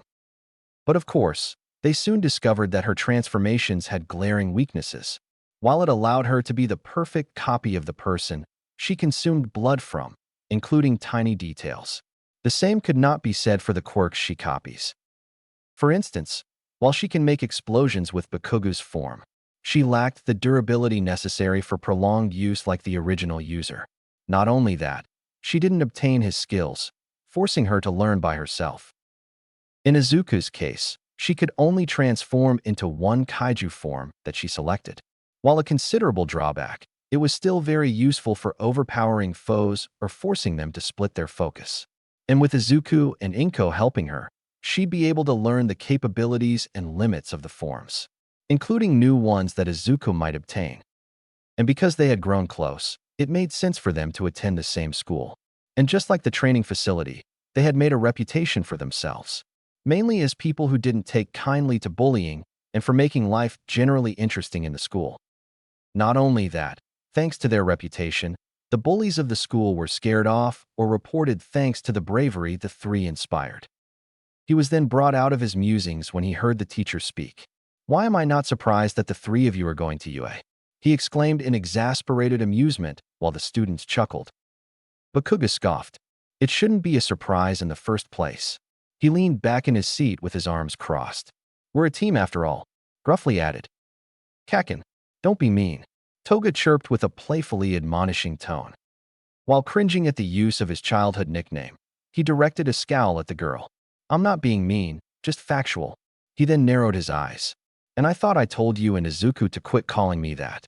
He then snapped a glare at a couple of snickering students, effectively silencing them. Toga giggled. "Sorry, Bakugo." She winked, not looking the least bit guilty. "Old habits die hard." Bakugo groaned before glaring at the kaiju user. "I blame you for this." In response, his friend shrugged helplessly, much to the ire of the explosive boy. Their familiar banter was then interrupted by the bell ringing, signaling the end of the class. Outside the school grounds. "What are your plans over the weekend?" Izuku inquired as the trio made their way to the entrance of the school. Bakugo huffed. "Training." He gave his friends a dirty look when they shook their heads. "Got a problem with that?" Izuku chuckled. "Nah, I just expected the answer." He paid no mind to the blonde grumbling at the remark. "I like training and researching." "And food." Toga cut in with a giggle. "And food." Izuku agreed with a playful push, making her stick her tongue out at him. "But like Mom said, you need to take it easy once in a while. No sense in burning yourself out." He then chuckled. "Not that I'm any better." He could still remember the lecture he got from his parents because he had come home late at night after training by himself. Bakugo huffed. "I get it, but you'll be left behind if you slack off too much." He then looked ahead with determination. "If you want to be the best, you'll need to think like the best." The kaiju user could only sigh at his friend's stubbornness. "You need to get out more, bro." He was met with an indignant look. Toga, on the other hand, had other things in mind. Speaking of going out, a light blush colored her cheeks as she looked away. "Do you have any plans this weekend, Izuku?" She whispered, but it was heard well enough. The teen hummed in thought. "Well, I was planning on researching another forgotten family member." The blonde's face fell a bit. "But I can always do that next week." He added with a shrug, "It's not like all that information was going anywhere." Immediately, Toga brightened. "Great." She covered her mouth before recomposing herself. "Too mean, cool." She stuttered while screaming internally. As Izuku gave her a confused look, Bakugu rolled his eyes and held back a huff as he stared ahead. Just start dating already.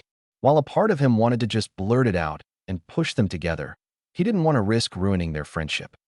It was just too pure to risk. As they neared the entrance, Bakugu's phone vibrated, encouraging him to read the screen to see a message from his mother. You guys can go ahead. He showed them the phone screen when they gave him confused looks. The old hag wants some ingredients from the store. He huffed while pocketing his phone. While Toga deadpanned at him, Izuku shook his head with a sigh. I'm surprised you can still get away with saying that. The blonde huffed. The only reason I can do it is because she isn't here to hear it. He then gave a warning look at Toga, who looked like she had a devious idea. Don't even try it. You'll regret it. He let out small explosions from his hands. In response, Toga calmly raised her hands with a giggle while Izuku chuckled. All right, travel safely. He then got an idea and placed a hand on the blonde's head, making him freeze. Remember, don't talk to strangers and look both ways before crossing the street. He smirked while Toga guffawed but quickly covered her mouth when a few people looked their way. Shut up. Bakuga snapped and smacked his hand away with a heated glare. I'm older than you, he pointed out with a growl. And just because you've got an inch over me, doesn't mean I'll let you look down on me, he grumbled before walking away. Technically, I literally can, but stay safe. Izuku yelled out to the blonde, who merely gave him the finger as he stomped away. Never change. He chuckled as he turned to Toga, who had just recovered from laughing. Shall we? He gestured to the shortcut in what he hoped looked fancy. Toga giggled at his dorkiness and did a curtsy. Let's. She replied before both laughed at their silliness and made their way to the shortcut, shoulders close with content smiles. Near the tunnel shortcut. As they neared the shortcut, Toga sighed. I was able to ask him out, technically. She glanced at Izuku, who was calmly walking. But I bet he thinks it's just another hangout. She pouted at the irony. Despite being smart, he was oblivious to the effect he had on her. It's like dealing with a harem protagonist. She held back a whine and stomped in her jealousy at the thought of him being attracted to other women. As this happened, Izuku walked in silence before stopping himself and Toga by placing an arm in front of her, earning a confused look from her. Izuku? What? He gently hushed her and looked around in alert. We're not alone. In an instant, she became alarmed and alert, knowing better than to underestimate his instincts and senses. Toga surveyed the area while Izuku did the same, while occasionally sniffing the air. When nothing happened, the duo hesitantly lowered their guard, and the silence was finally broken by Toga speaking. Is it gone? She whispered. The Kaiju user narrowed his eyes and focused on his nose. When he got nothing, he calmed down. I think so. He then gave her an awkward grin. Sorry, guess I was just. Faster than any of them could react, sludge shot forward from a nearby drain and wrapped the two. What the hell? Izuku exclaimed as he and Toga tried to free themselves, but the substance trapped their ankles and wrists. I'm stuck, she exclaimed with fear and panic, causing him to struggle more. A deep chuckle echoed throughout the area, causing them to tense. Good to know. Before they could look for the source of the voice, the two were moved apart before a large face emerged, revealing sharp teeth morphed into a sinister smile and crazed eyes. What perfect timing! He gurgled out a laugh. With him on my tail, I needed a way to blend in. His eyes then split apart, eyeing both of them. Guess it's my lucky day because I've got two disguises handed to me. He cackled. As Toga paled from the implications, Izuku glared at the villain. Let us go, he yelled while feeling a sense of déjà vu and analyzing the situation. This is bad. I can't get a good grip on him. Meaning physical attacks on his body are useless. His gaze then shifted to the man's eyes. Maybe those, but I'll need range. He narrowed his eyes as he planned. Not a chance, brat. The villain laughed and tightened his old, making them grimace. I've been given two perfectly good meat suits. I'm not wasting the chance. He then shifted both of his eyes to Toga, who tensed. I haven't been a girl in a while. The blonde paled and gasped as sludge began crawling up her face. Izuku's eyes widened in horror before he felt his blood boil. Get away from her. The man ignored him and merely chuckled maliciously, making his mind race before an idea came to him. You can have me instead, he yelled in desperation. At that, the villain stopped while Toga looked at him, aghast. Oh, He wrapped sludge over her mouth before she could scream, the sight increasing the teen's anger. Looks like I've got a growing hero in my hands. He stretched his face until it was in front of the teen. I never understood people like you. Why bother risking your lives if nothing changes? Without fear, Izuku met the man's gaze with a defiant one. It isn't a complicated thing. The villain tilted his head, curious. It's just the right thing to do. He retorted as he struggled. Good, I've got his attention. Hopefully whoever is chasing him will get here in time. The villain gave him a skeptical look. Even if it means death? The teen paused his struggle while Toga tried to scream out and free herself. I don't know if you've noticed, but heroics isn't exactly a safe path. I know that. Even as a kid, Izuku was aware of the harsh realities and risks of heroism. But, as he looked into Toga's fearful eyes, something burned within him to fight on if it meant giving people a chance to live. But it's worth the risk, he added in determination. Come on, where's the hero after you? The response made the villain sigh as if he'd expected it. I seriously don't get you people. He then sneered, making the teen feel uneasy. If that's the case, this'll hurt you more than her. He laughed as the sludge on Toga's mouth became tougher. No. Izuku's struggle intensified as the villain shifted his gaze to the frightened girl. Just take me and let her go. His eyes frantically searched the area before growling. Damn, help won't make it in time. His eyes sharpened. Time for Plan B. The villain sneered at the girl before both were surprised by a sudden flash of light. Looking to the source, the villain was taken aback to see Gamora trapped in his sludge. What the? He was then forced to regain focus when Izuku managed to tear his clawed hand free. Oh no you don't. He quickly submerged the teen until only his head was visible. Izuku roared in fury as he wriggled in place. Well. The villain began to laugh once he regained his composure while tightening his hold, forcing the teen to slow his struggles. No wonder you had the guts to speak up. He had the teen in interest. And it's a powerful quirk too. He hummed as ideas came to him. Maybe I could even use it too. He paused when the teen added more power to his struggle. It's pointless to struggle. He held back a grimace when Izuku roared and continued even stronger. Didn't you hear me? He grunted before stretching his face until it was hovering over the Kaiju user. Would you? He recoiled with a grimace when the teen spat in his right eye. Gah, fucker. He hid his face in his body. Izuku smirked before grunting when the hold on him increased, particularly around the neck. The villain then reformed his face, looking larger and angrier as he glared down at the teen. That's it. You're done. Before Izuku could move, he was pulled into the villain's body. Forget playing around. I'll just take you now, he yelled while casting Toga aside. After rolling for a bit, she stopped with a gasp and coughed as she greedily took in air. She groaned as she looked up, only for her eyes to widen. She saw Gamora's silhouette struggling within the villain, who stood tall in triumph. Izuku, she cried out as she bolted towards them. The villain gave her a bored look and simply solidified his front in time for her fists to hit it, causing her attacks to simply bounce off with each strike. It's your lucky day, kid. After slamming her fists against him, she glared up at him.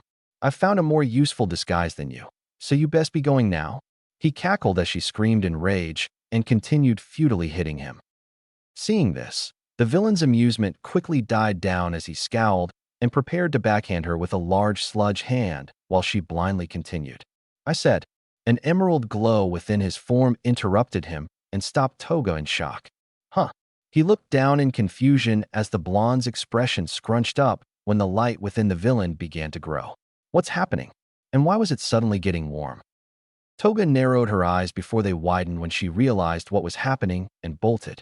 Hey, where are you going?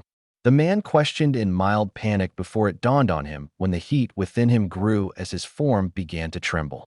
Don't tell me. He tried to eject the teen only to scream as the pain and heat grew along with his shaking. As he screamed, Toga found a nearby corner and hid behind it as she braced herself. Boom. She flinched as chunks of sludge flew past her before she took a breath and peeked around the corner to see Izuku standing on a patch of sludge, still in his beast form and covered in slime. Ugh, gross. He gagged and spat to the side. At least the plan worked. He muttered with a growl while looking at the scattered sludge in the area. As he turned back to normal, Toga ran to him. What plan? She questioned while checking him, glad to see that apart from the sludge on him, he was unharmed. Since help wasn't going to make it in time, I needed to figure out a way to beat him since physical attacks didn't work. Her mind flashed back to her fruitless punches. I learned 2 things. He flicked sludge off his hair with a grimace. 1, his eyes are weak spots. He chuckled. And 2, he really hates ranged attacks. He shook sludge off his foot. Thankfully, he didn't expect Gamora to have an energy attack. That's what that was, she exclaimed in shock and amazement. Since when can Gamora do that? Since months ago, Izuku calmly replied while trying to ignore how he smelled. It's an advanced move that Mom taught me. He snickered. You should have seen my face when she used it on me during our spar. He sighed with a smile. Since then, I've been practicing until I got that hang of it, as well as the other forms who have ranged attacks. He shrugged. It takes a lot of energy, but I'm getting there. He added with a proud grin. While Toga was amazed, there was still something she wanted to address. I'm glad you're okay and that you have a new move, but... She looked down with a frown, causing his smile to fade. Can you not put yourself at risk like that again? She hoped she didn't sound selfish. To her relief, Izuku didn't seem offended and brought her into an embrace. I'm sorry for worrying you, but it was the best way to maximize our chances of beating him. He felt her return the embrace with a sniffle, making his gut twist. I can't help but put everyone else's safety above my own. It's just who I am. As much as he wanted to promise that he wouldn't do it as much, he knew he wouldn't be able to keep that promise forever. I can't lie to her. It wouldn't be right. He tightened the embrace. Toga remained silent, making him worried that she was mad at him before his fears were erased when she leaned back to look at him with a sad smile. I know. It's just who you are. She laughed a little as she looked down at his chest and placed a hand over it. Your big heart is one of the reasons I like you, she muttered without realizing what she had just said.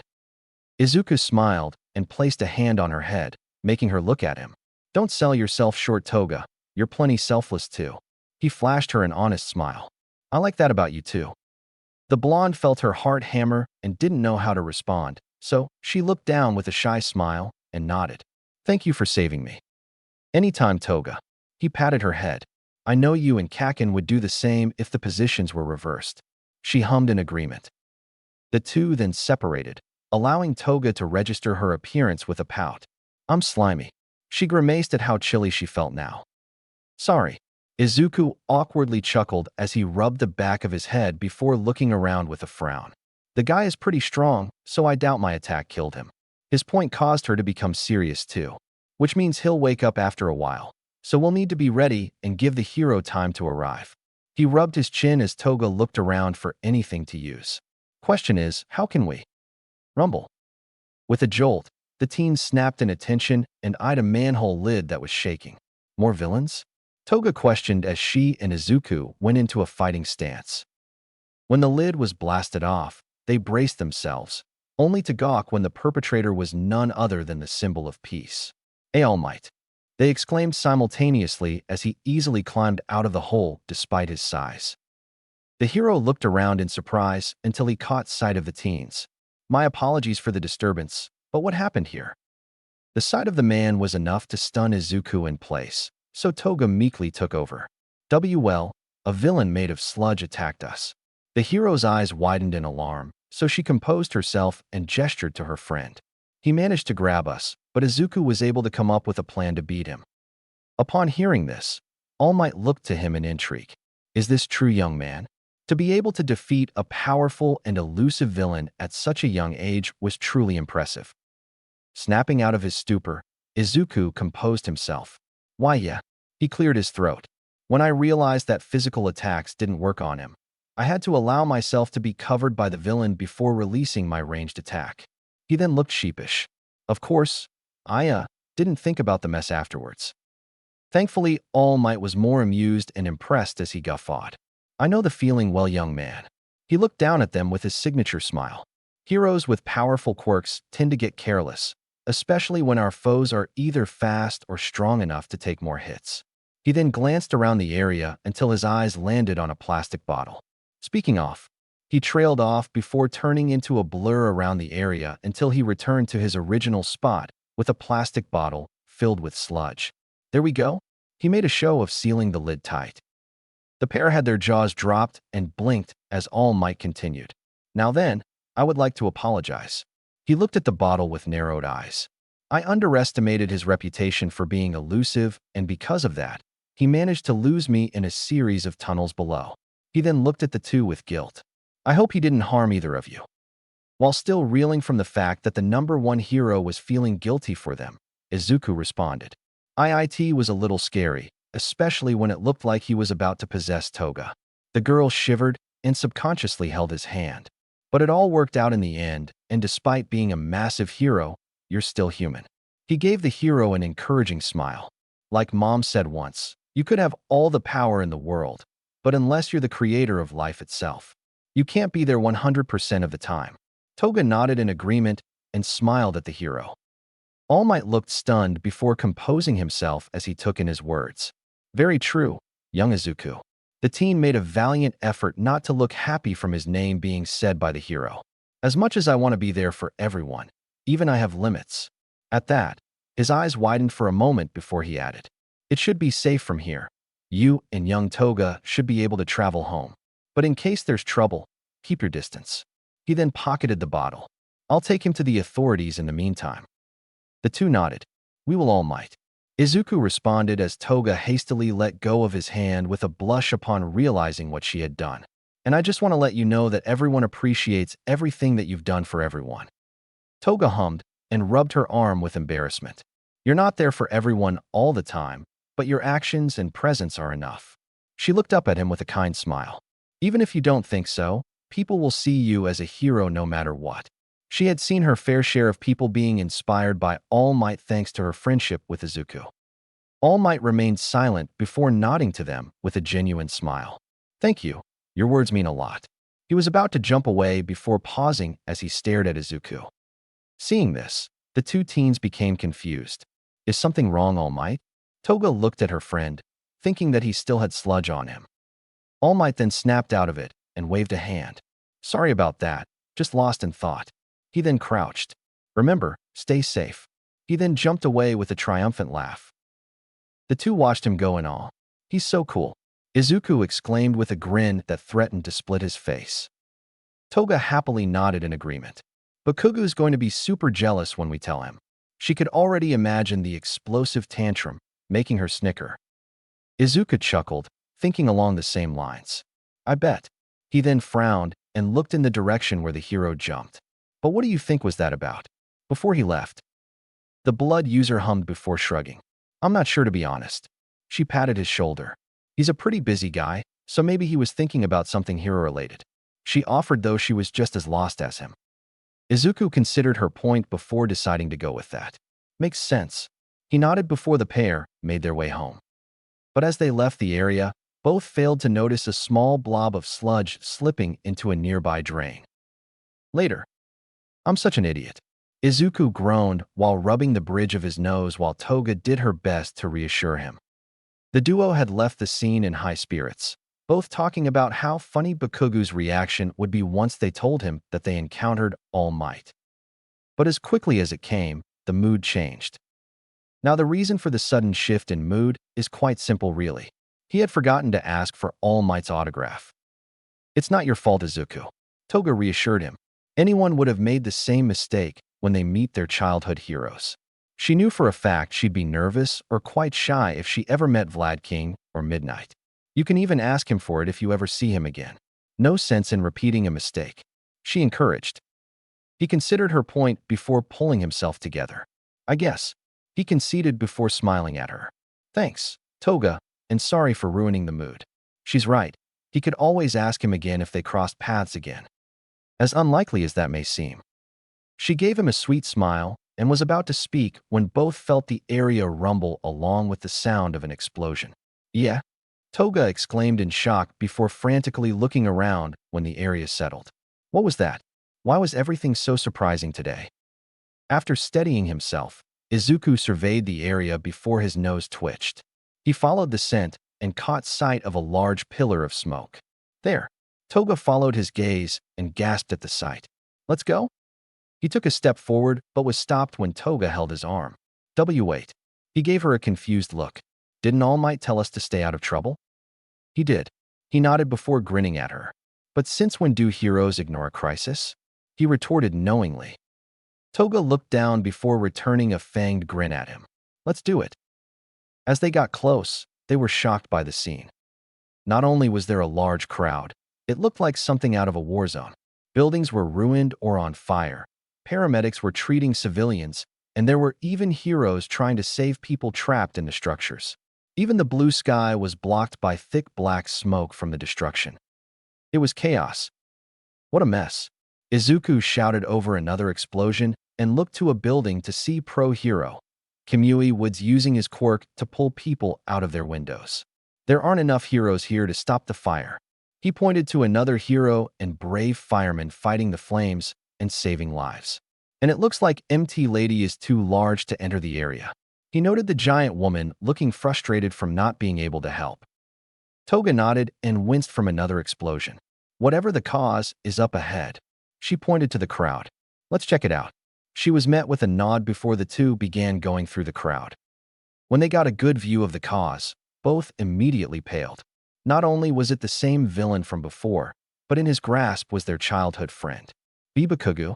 Toga gasped as her hands went to her mouth, feeling sick from the sight, after having a first-hand experience of what the villain could do. How? Izuku reined in his panic as he tried to analyze the situation. He was certain that the villain was knocked out after the attack and remained unresponsive when All Might contained every piece they could see. It didn't make sense. Unless… No, Izuku whispered in horror, causing Toga to snap at him in surprise. After he exploded, we assumed he was out cold from the attack. He then looked at her with a grim expression. But I was only partially right. He must have woken up while we were talking with All Might. And then slipped away in a drain while we weren't looking. Toga concluded with the same horror on her features before looking around. Where's All Might? Surely, he had heard the explosion earlier? I don't know. Izuku's response did little to ease her worries. He mentioned taking him to the authorities. For all we know, that could be a faraway place with better security to hold the villain. He then narrowed his eyes at the scene.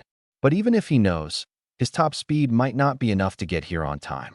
He growled when Bakugu tried to pull his arm away before being violently pulled back in. And from the looks of things, Bakugu won't have that long. Toga felt her stomach drop at the conclusion and frantically looked at the scene before back at him in fear. What do we do? Izuku's expression hardened, from what he can surmise. The villain only needed a few moments before he could possess his friend without interruption. And as he caught sight of Bakugu's panicked and enraged eyes, the decision became clear. With valor surging through him, Izuku turned to Toga with sharpened eyes. The only thing we can do.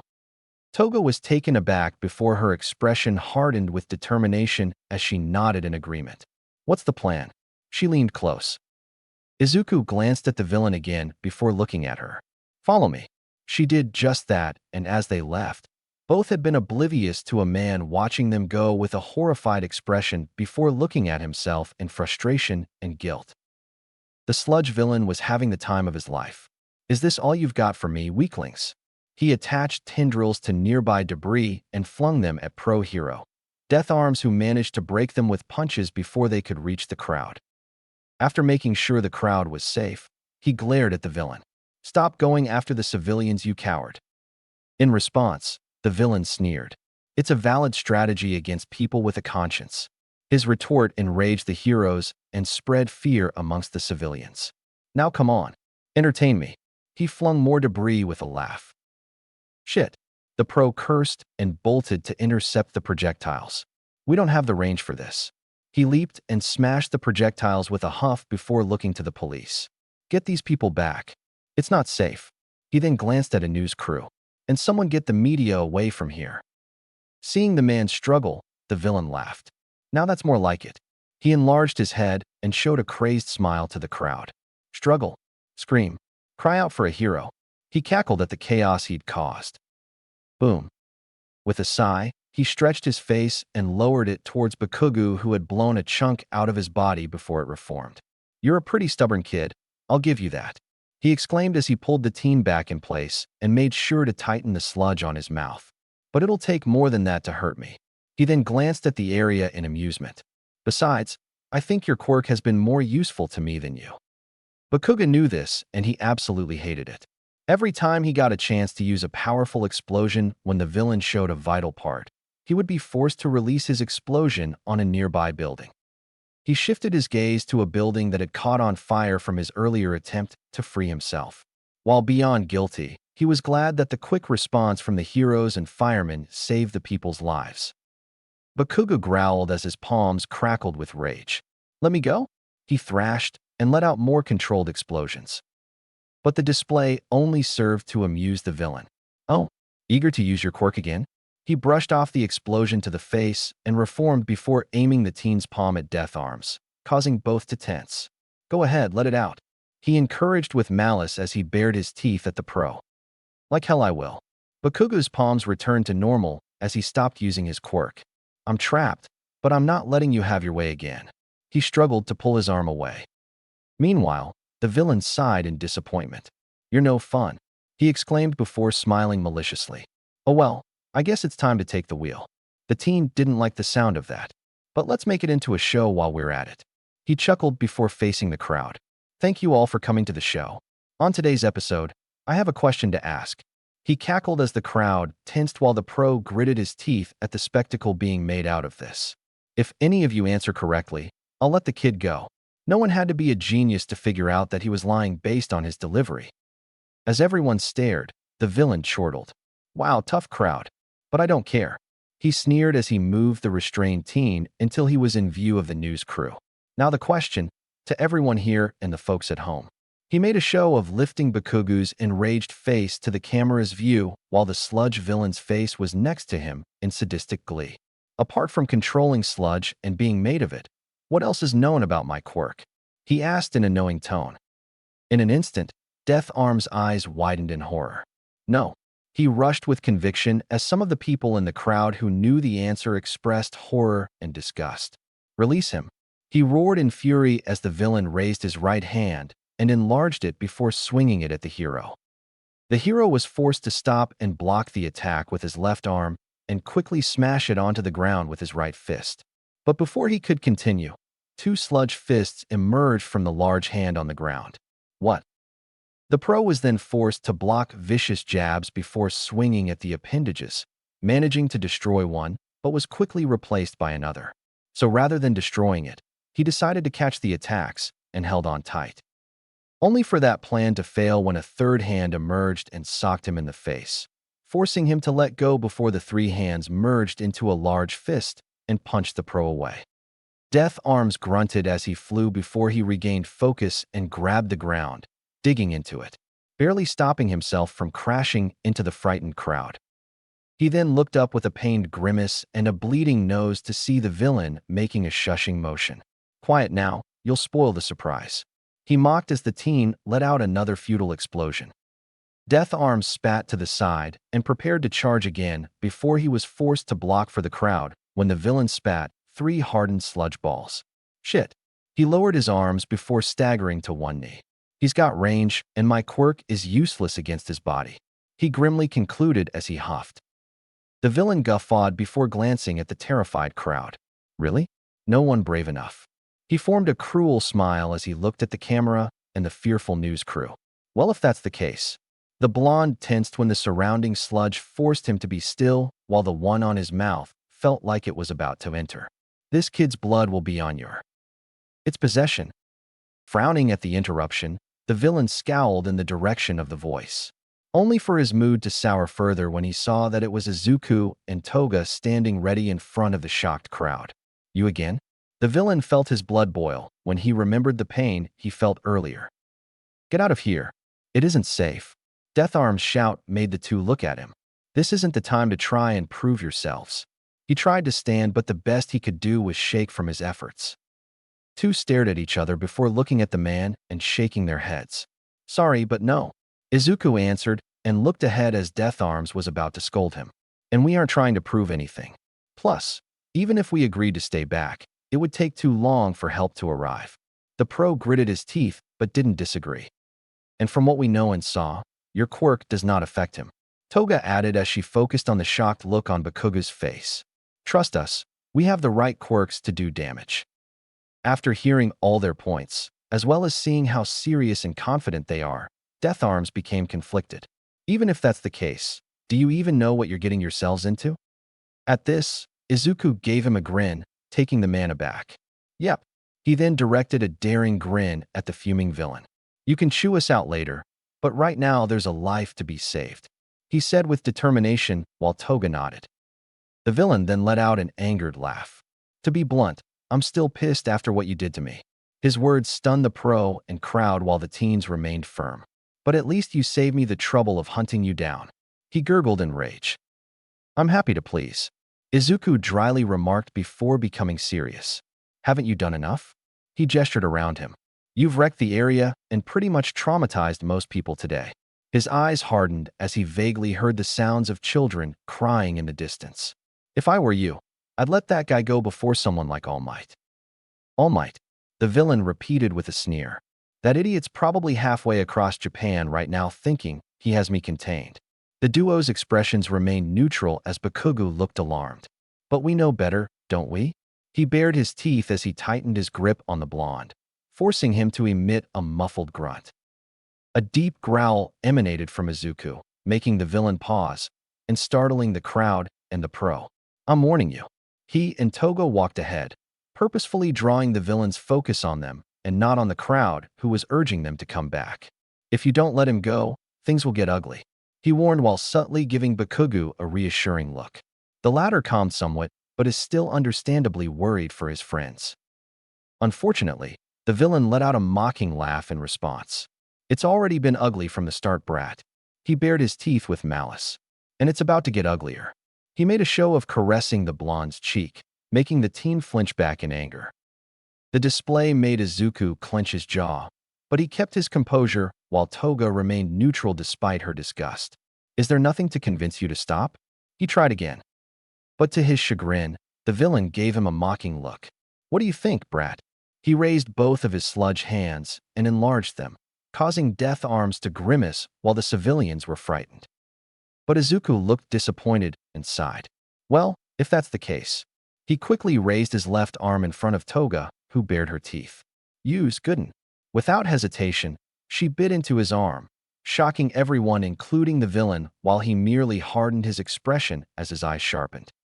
Ultraman Gaia OSD Quantum Stream plays. A green flash of light erupted from his form, causing all witnesses to wince from the sudden brightness. When the light went away, they were greeted by the sight of a tall kaiju with a thick rhinoceros-like hide with spikes, tall horns on its head, spiked tail, green eyes, and whip arms.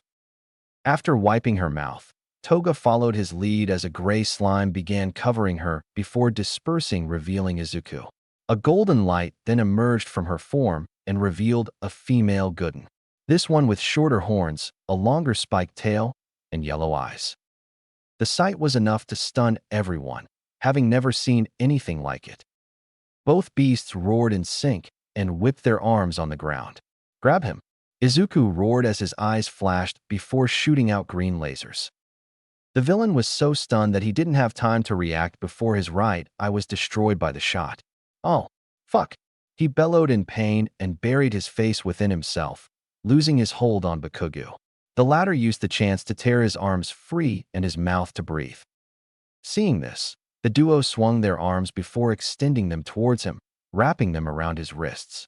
Now, Izuku roared as he and Toga pulled while Bakugo did what he could to help them. Their combined efforts were successful as the blonde found himself being torn away from his binds. I'm free. He cackled as the crowd cheered while Death Arms watched in stunned amazement. The two then released their grip on Bakugo, allowing him to take control of his flight path and use his quirk to stop himself before he could crash into the crowd. He then found his footing before giving them a grateful grin. Thanks for the save. As Toga nodded to him, Izuku glanced back at the villain who was recovering. Don't thank us yet. He turned into Gamora and went into a stance with a roar. We still have trouble. Toga and Bakugo nodded and stood on both of his sides, ready to fight. Sizzling sounds were heard as smoke emanated from the villain's head before stopping when he reformed his face. You. He growled as he noticed the lack of hostage in his grasp and snapped his healed eye open and glared at them with rage. You bastards have gotten on my last nerve. He shot out 2 large sludge hands at them. I'll kill you. Song ends. Toga and Bakugo jumped away as Izuku's horns glowed before firing his laser at the limbs, destroying them and scattering sludge on the ground that evaporated, enraging the villain further. Damn you. He glanced at something for a split second and fired a hardened sludge ball. Toga followed the trajectory of the attack and gasped. Look out. She moved quickly and blocked the attack with her body before it could hit Death Arms, who was horrified for her. And while her thick hide helped, the attack was still strong enough to hurt, causing her to scream and fall back. Kid, slash Toga. Death Arms surged forward and caught her, bearing with her spiky skin with a grimace. Bakugo ran to check on her, while Izuku glared at the villain and fired another laser in fury. But this time, the villain anticipated the attack and quickly shifted to the side to avoid it. Not this time, you brat. He laughed before firing 3 hardened sludge balls. Izuku snarled at the miss and didn't have time to charge another laser, so he pushed his armored front out and tanked the hits with a growl. Meanwhile, Toga shook off her daze. I'm okay. She looked at the fight before turning to Bakugo. Help him. He nodded and left while she got up with a groan. I need Izu to teach me how to use ranged attacks when we have time. As Bakugo neared, Izuku was about to fire another energy attack before a scream tore through the air. Snapping in the direction, he saw a woman hanging on for dear life on her window. 2M slipping. The memory of Kimui Woods being preoccupied with other rescues flashed through his mind. Bakugo, help her. Izuku ordered as his horns glowed. The blonde's expression steeled. On it, he jumped and blasted towards the woman. The sludge villain watched him with a sadistic smile. Don't forget about me. He laughed as tendrils shot out of his body. Bakugo had just enough time to look at the attack in surprise before they were intercepted by a laser. Back at you. Izuku retorted with a huff as the villain glared at him. The woman had just lost her grip with a scream before she was caught by Bakugo. The latter turned his body towards the ground as they fell. I got you. He yelled before grunting from the impact on the ground and skidding to a stop with a groan as nearby officers ran over to help. Toga was glad they were okay before her gaze shifted to nearby debris. She then wrapped her whip arm around one and threw it at the villain. Take that. The villain just had enough time to save his eye and felt his anger rise. Stop getting in my way. He spat a sludge ball at her. But Izuku was quick enough to swing his tail at it before it could pass him and stood tall. We'll only stop if you surrender. He charged his energy attack as more debris passed him thanks to Toga. After destroying some of the debris with an enlarged sludge hand, the villain screamed as a hole was blasted onto his body from Izuku's attack. Never. He repaired the hole and shot tendrils at the teen. Izuku gritted his teeth and smacked a tendril away while blasting a few with his laser. Unfortunately, it was too much as one managed to grab his wrist. Shit. He tried to pull his arm free and prepared another laser blast. But the villain noticed and wasn't going to let the opportunity go to waste. Got you now, brat. He tightened the grip and fired slime balls. The attack forced Izuku to fire on the projectiles, destroying them in a burst of smoke. He was about to move onto the tendril, but a large sludge fist surged from the smoke and delivered a powerful uppercut. Izuku groaned in pain and was about to fall on his back, but the tendril prevented him long enough for the large sludge hand to turn into a tentacle and wrapped around his neck. Phew. He brought his claws up to try and cut and tear himself free, but it proved futile. The crowd gasped in horror. Izuku, Toga, and Bakugo shouted as the villain laughed in triumph. It's over, brat. The tendril enlarged and lifted the teen before slamming him on the ground, cracking it in the process. Now it's my turn to have some fun. He laughed as he blocked Toga and Bakugo's respective attacks with large sludge barriers. Let's have a little experiment of how far you can go before you crack. Izuku was then lifted and slammed onto the ground one more time before being flung to the sky. Up you go. The villain laughed. No. Toga cried out as Bakugo stared up in horror along with Death Arms and the crowd. Up in the sky, Izuku coughed as he breathed before slowing into a dazed stupor and began to rapidly descend. He was then snapped out of it when a surge of panic went through his body upon realizing the situation he was in. I'm falling. He flailed helplessly with distressed roars. I haven't learned how to use flying kaiju yet. He turned and faced the approaching ground in distress. I'm done for. He closed his eyes for the inevitable. Don't let it consume you, son.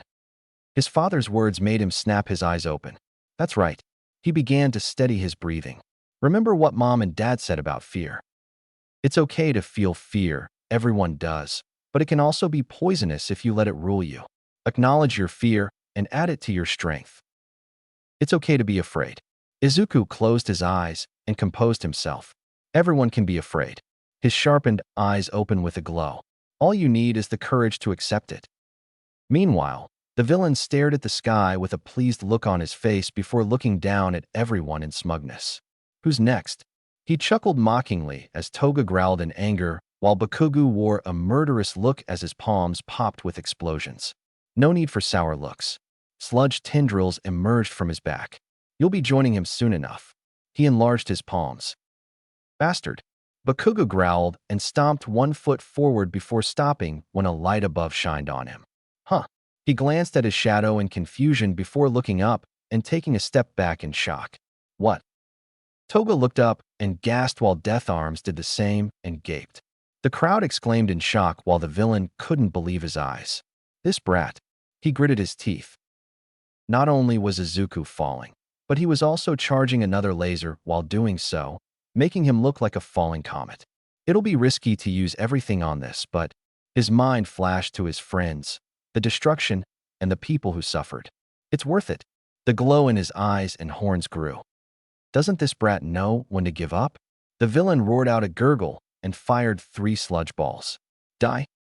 Izuku saw the projectiles coming but couldn't risk using his attack early, so he endured the hits and steadied himself with a growl. Just a little more. He narrowed his glowing eyes. The sludge villain was about to send another barrage before being pushed a bit to the side by an explosion. He glared at Bakugo, who had smoking palms aimed at him as he huffed. He was then pelted in the face with debris, enraging him. Pests. He shot tendrils at them. Toga rolled to the side while Bakugo blasted over them, the sight angering the villain further, and was prepared to attack again until the light above intensified, causing his eyes to widen. Shit. He looked up in panic. I messed up. Seeing the moment of disarray, Izuku's eyes flashed as he fired. It's over. He roared as he fired a large laser blast.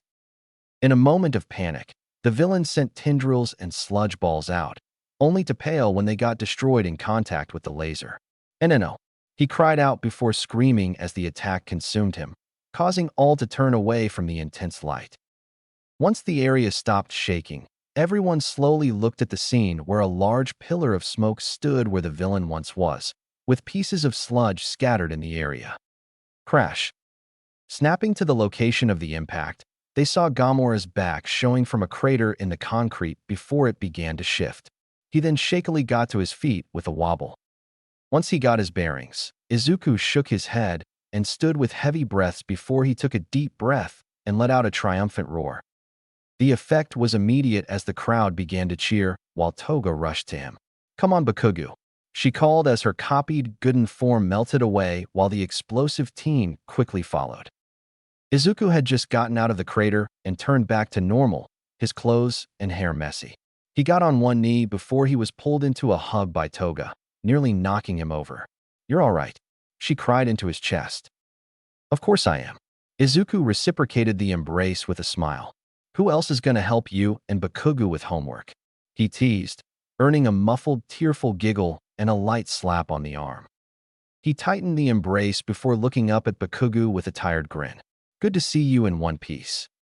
The blonde snorted. I should be the one saying that. His expression softened as he knelt next to them. Are you all right? He asked while eyeing his ragged appearance. Could be worse, but the defenses of my kaiju forms are good, so the worst I'll get is some bruising, fatigue, and soreness, especially from that fall. He patted his chest with a wince and pouted a bit. But now I'm starving. Just then his stomach audibly grumbled. Bakugo chuckled tiredly at this. Pretty sure that's a normal thing with you. Before the kaiju user could respond, the blonde embraced them. I'm glad you're okay, he whispered. Yeah, Izuku replied with a warm smile as he wrapped his arms around both of them. I'm glad both of you are okay too. The crowd in Death Arms smiled at the sweet scene. The latter got up and began to approach them. And then, a sloshing sound was heard. In an instant, Izuku's eyes widened in horror. Move. He pushed his shocked friends away just in time for two sludge tendrils to grab his ankles and pull, making him fall face first on the ground. Just as he lifted his face off the ground, the crowd screamed in terror as a large sludge hand emerged from the smoke and pressed Izuku's back, making him scream. "I'm not done with you." With frustration from the teen and looks of disbelief from everyone else, they followed the hand as the smoke cleared, revealing the sludge villain who had his face split open and his form barely holding itself together. "Impossible!" Death Arms exclaimed in disbelief as he went into his stance despite the pain in his body. "He should be knocked out." A deep, distorted, gurgling laughter came from the villain. "Thought so too." He then reformed his face the best he could. "But I guess the brat had no juice left after blasting me for so long." Despite his face appearing to be falling apart still, he sneered. "Sucks to be you." He pressed a little harder, making the teen yell out in pain. "Release him." Death Arms charged, but was pushed back by a quick tendril swipe to the gut. "Shit." After stopping himself, he held the injured area with a grimace. Toga attempted to use her quirk before looking at her hands in horror when nothing happened.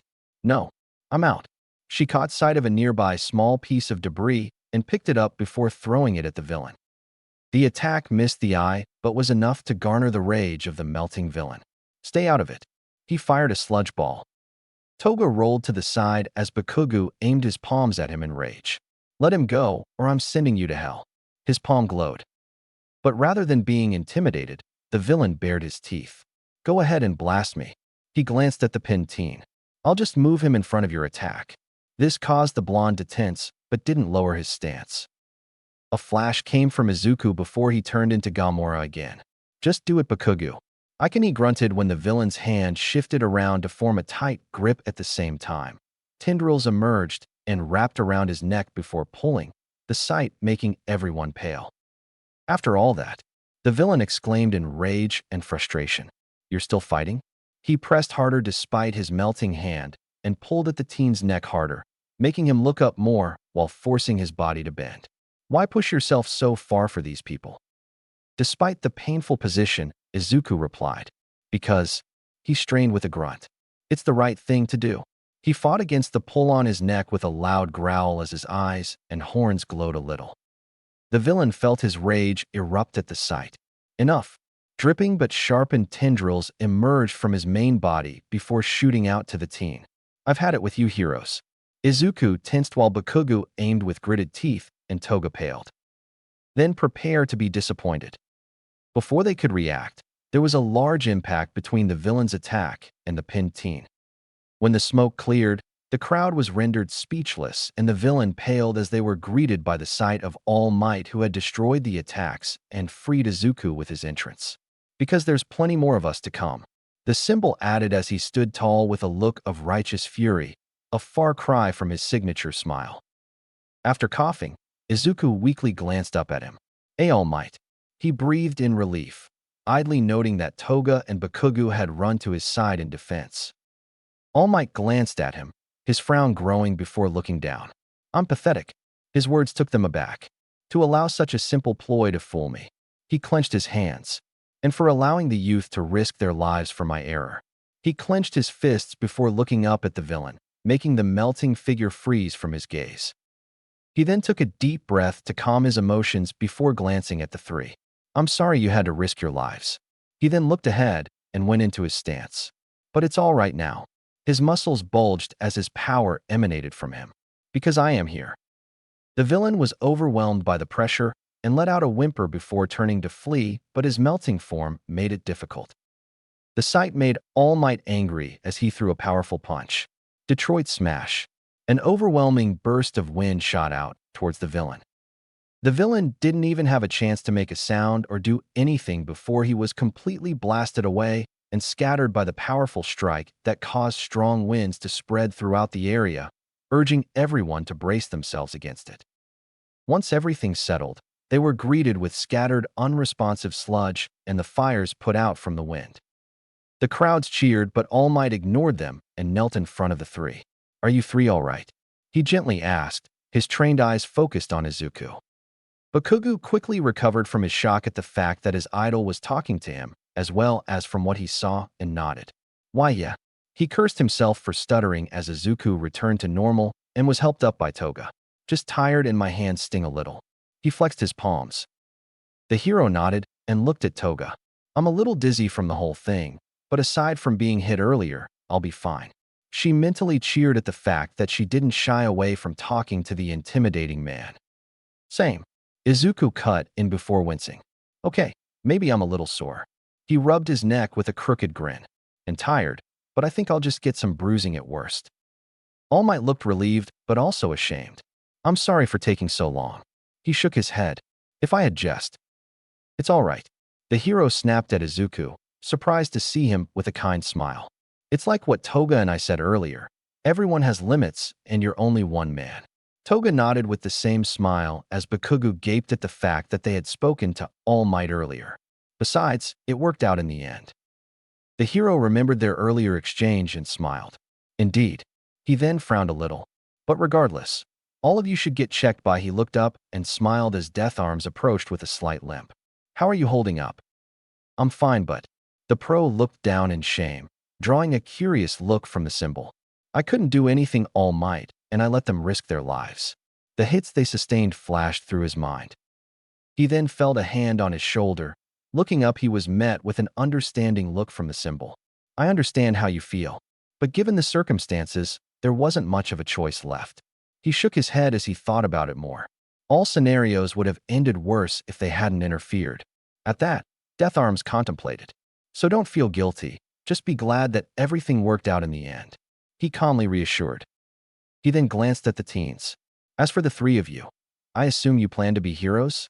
He had to hold back a laugh when they immediately voiced their confirmations despite the fatigue and pain. Then learn from the encounter and improve. At the chorus of agreements, Death Arms smiled. I understand, All Might. He then gestured to the teens to follow. Come on, I can feel the paramedics getting anxious just by looking at us. The young heroes laughed before following while supporting Izuku. And don't worry about Kamui and MT Lady. I'll talk to them if they give you trouble. He added, causing them to express their thanks. All Might watched them go with a smile, already predicting what great heroes they'll be in the future. His eyes then landed on Izuku, the latter's conversation with the villain before he intervened still fresh in his mind. You're still fighting? Why push yourself so far for these people? Because it's the right thing to do. To risk your life simply because it's the right thing. A simple yet powerful reasoning, one that the man could relate to in a heartbeat. As his attention was then focused on a news crew approaching him, he nodded to himself as his decision became clear. Ladder apartment grounds. I can't believe you two met All Might earlier. Bakuga huffed as he rubbed his bandaged hands, something that spurred his drive to improve his skills and quirk use. More like saved. Izuku cut in with a chuckle as he rubbed his bandaged arm where Toga had bit while walking at a slightly slow pace from fatigue. The blonde noted where he was rubbing and frowned. Does it still hurt? A little. His admission sent a surge of guilt through her. But don't worry, that might be because you never had a reason to bite me before. The only reason they were able to share their blood with her during training was thanks to her parents acquiring specialized equipment from a quirk counselor. His reassurance made her feel a bit better, but she still felt bad about it as she looked down with a frown. Seeing this, Izuku frowned as well before pulling her into a one-armed hug. Izuku, she stammered with a blush. Don't beat yourself up over it. His calm tone silenced her. It's not like you meant to hurt me, and it was a necessary thing at the time. He patted her shoulder. Not only that, the plan wouldn't have worked as well if we didn't do what we did. He pointed out without a doubt. Toga was silent before nodding. You're right. She unconsciously leaned into him. I just don't like the idea of hurting the people I care about. How do you think I feel when we spar? Izuku's point made her pause. I know you and Bakugu are tough, but there's still a real chance of serious injury if I go too far. If it weren't for his parents warning him, he would have treated it like the usual spar with his folks. Toga hummed, concluding the same thing. Point taken. She sighed and remained close, thankful that he didn't seem to mind. Bakugu watched them in silence before smiling to himself. Upon reaching their apartments, the blonde groaned. Great. Now I've got to deal with the hack. While it was nice to know that she cared, she can be a bit much at times. I know what you mean. Izuku muttered with a crooked grin, not looking forward to the possible scolding he was going to get. Same with Toga, who looked nervous. As the three stood in front of their respective homes, they gave each other a look of good luck before Bakugo took the lead and knocked on his door. When nothing happened, he tried again only to get silence in return. The hell? He rang the doorbell this time, but got nothing again. They aren't here. His face scrunched up in confusion. They didn't mention any plans today. The boys then turned to Toga, who had already knocked, and rang the doorbell to her home, only to get the same result. It's the same here. She looked at them in concern. Izuku then faced his door and immediately knocked on it. This time, they heard a commotion, encouraging his friends to stand beside him. When the door opened, they were shocked to see that it was the same officer from all those years ago, only with a different outfit. Officer Naomasa, the Kaiju user exclaimed in surprise. Hello, Izuku. He smiled and nodded to the two. Toga, Bakugo. He chuckled. I'm surprised you remember me. He admitted with a kind smile as he gave way for them to enter. Izuku returned the smile, assuming that the parents were all gathered there due to his visit. Hard to forget a face after that day, to be honest. His blunt remark caused the man to grimace a bit, but understood. So, what brings you here again, officer? Detective. They were taken aback by this. Turns out, my quirk is quite useful for investigations. Congrats. Toga exclaimed while the others shared her sentiments. Is that why our parents are here? She asked as they began to hear their parents' voices. Naomasa then became serious. No, they gave him curious looks. The reason is a lot more. He gestured to the living room, the sight making them freeze. Interesting. Apart from their parents who looked relieved to see them, there were two new faces on a couch. One is a stout individual who appears to be a possible combination of several different animals, including a dog, a mouse, and a bear, which would make him a chimera.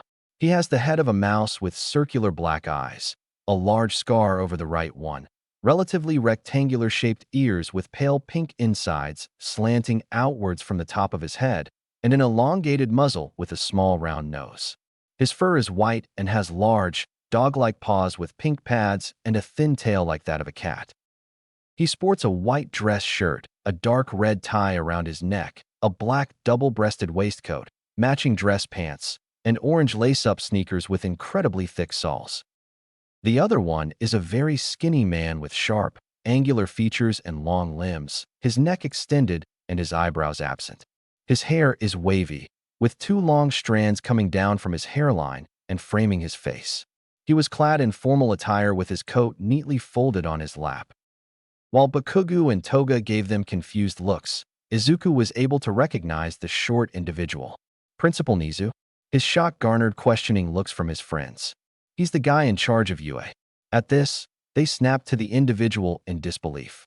What would the principal of one of the top schools be doing here? Splendid.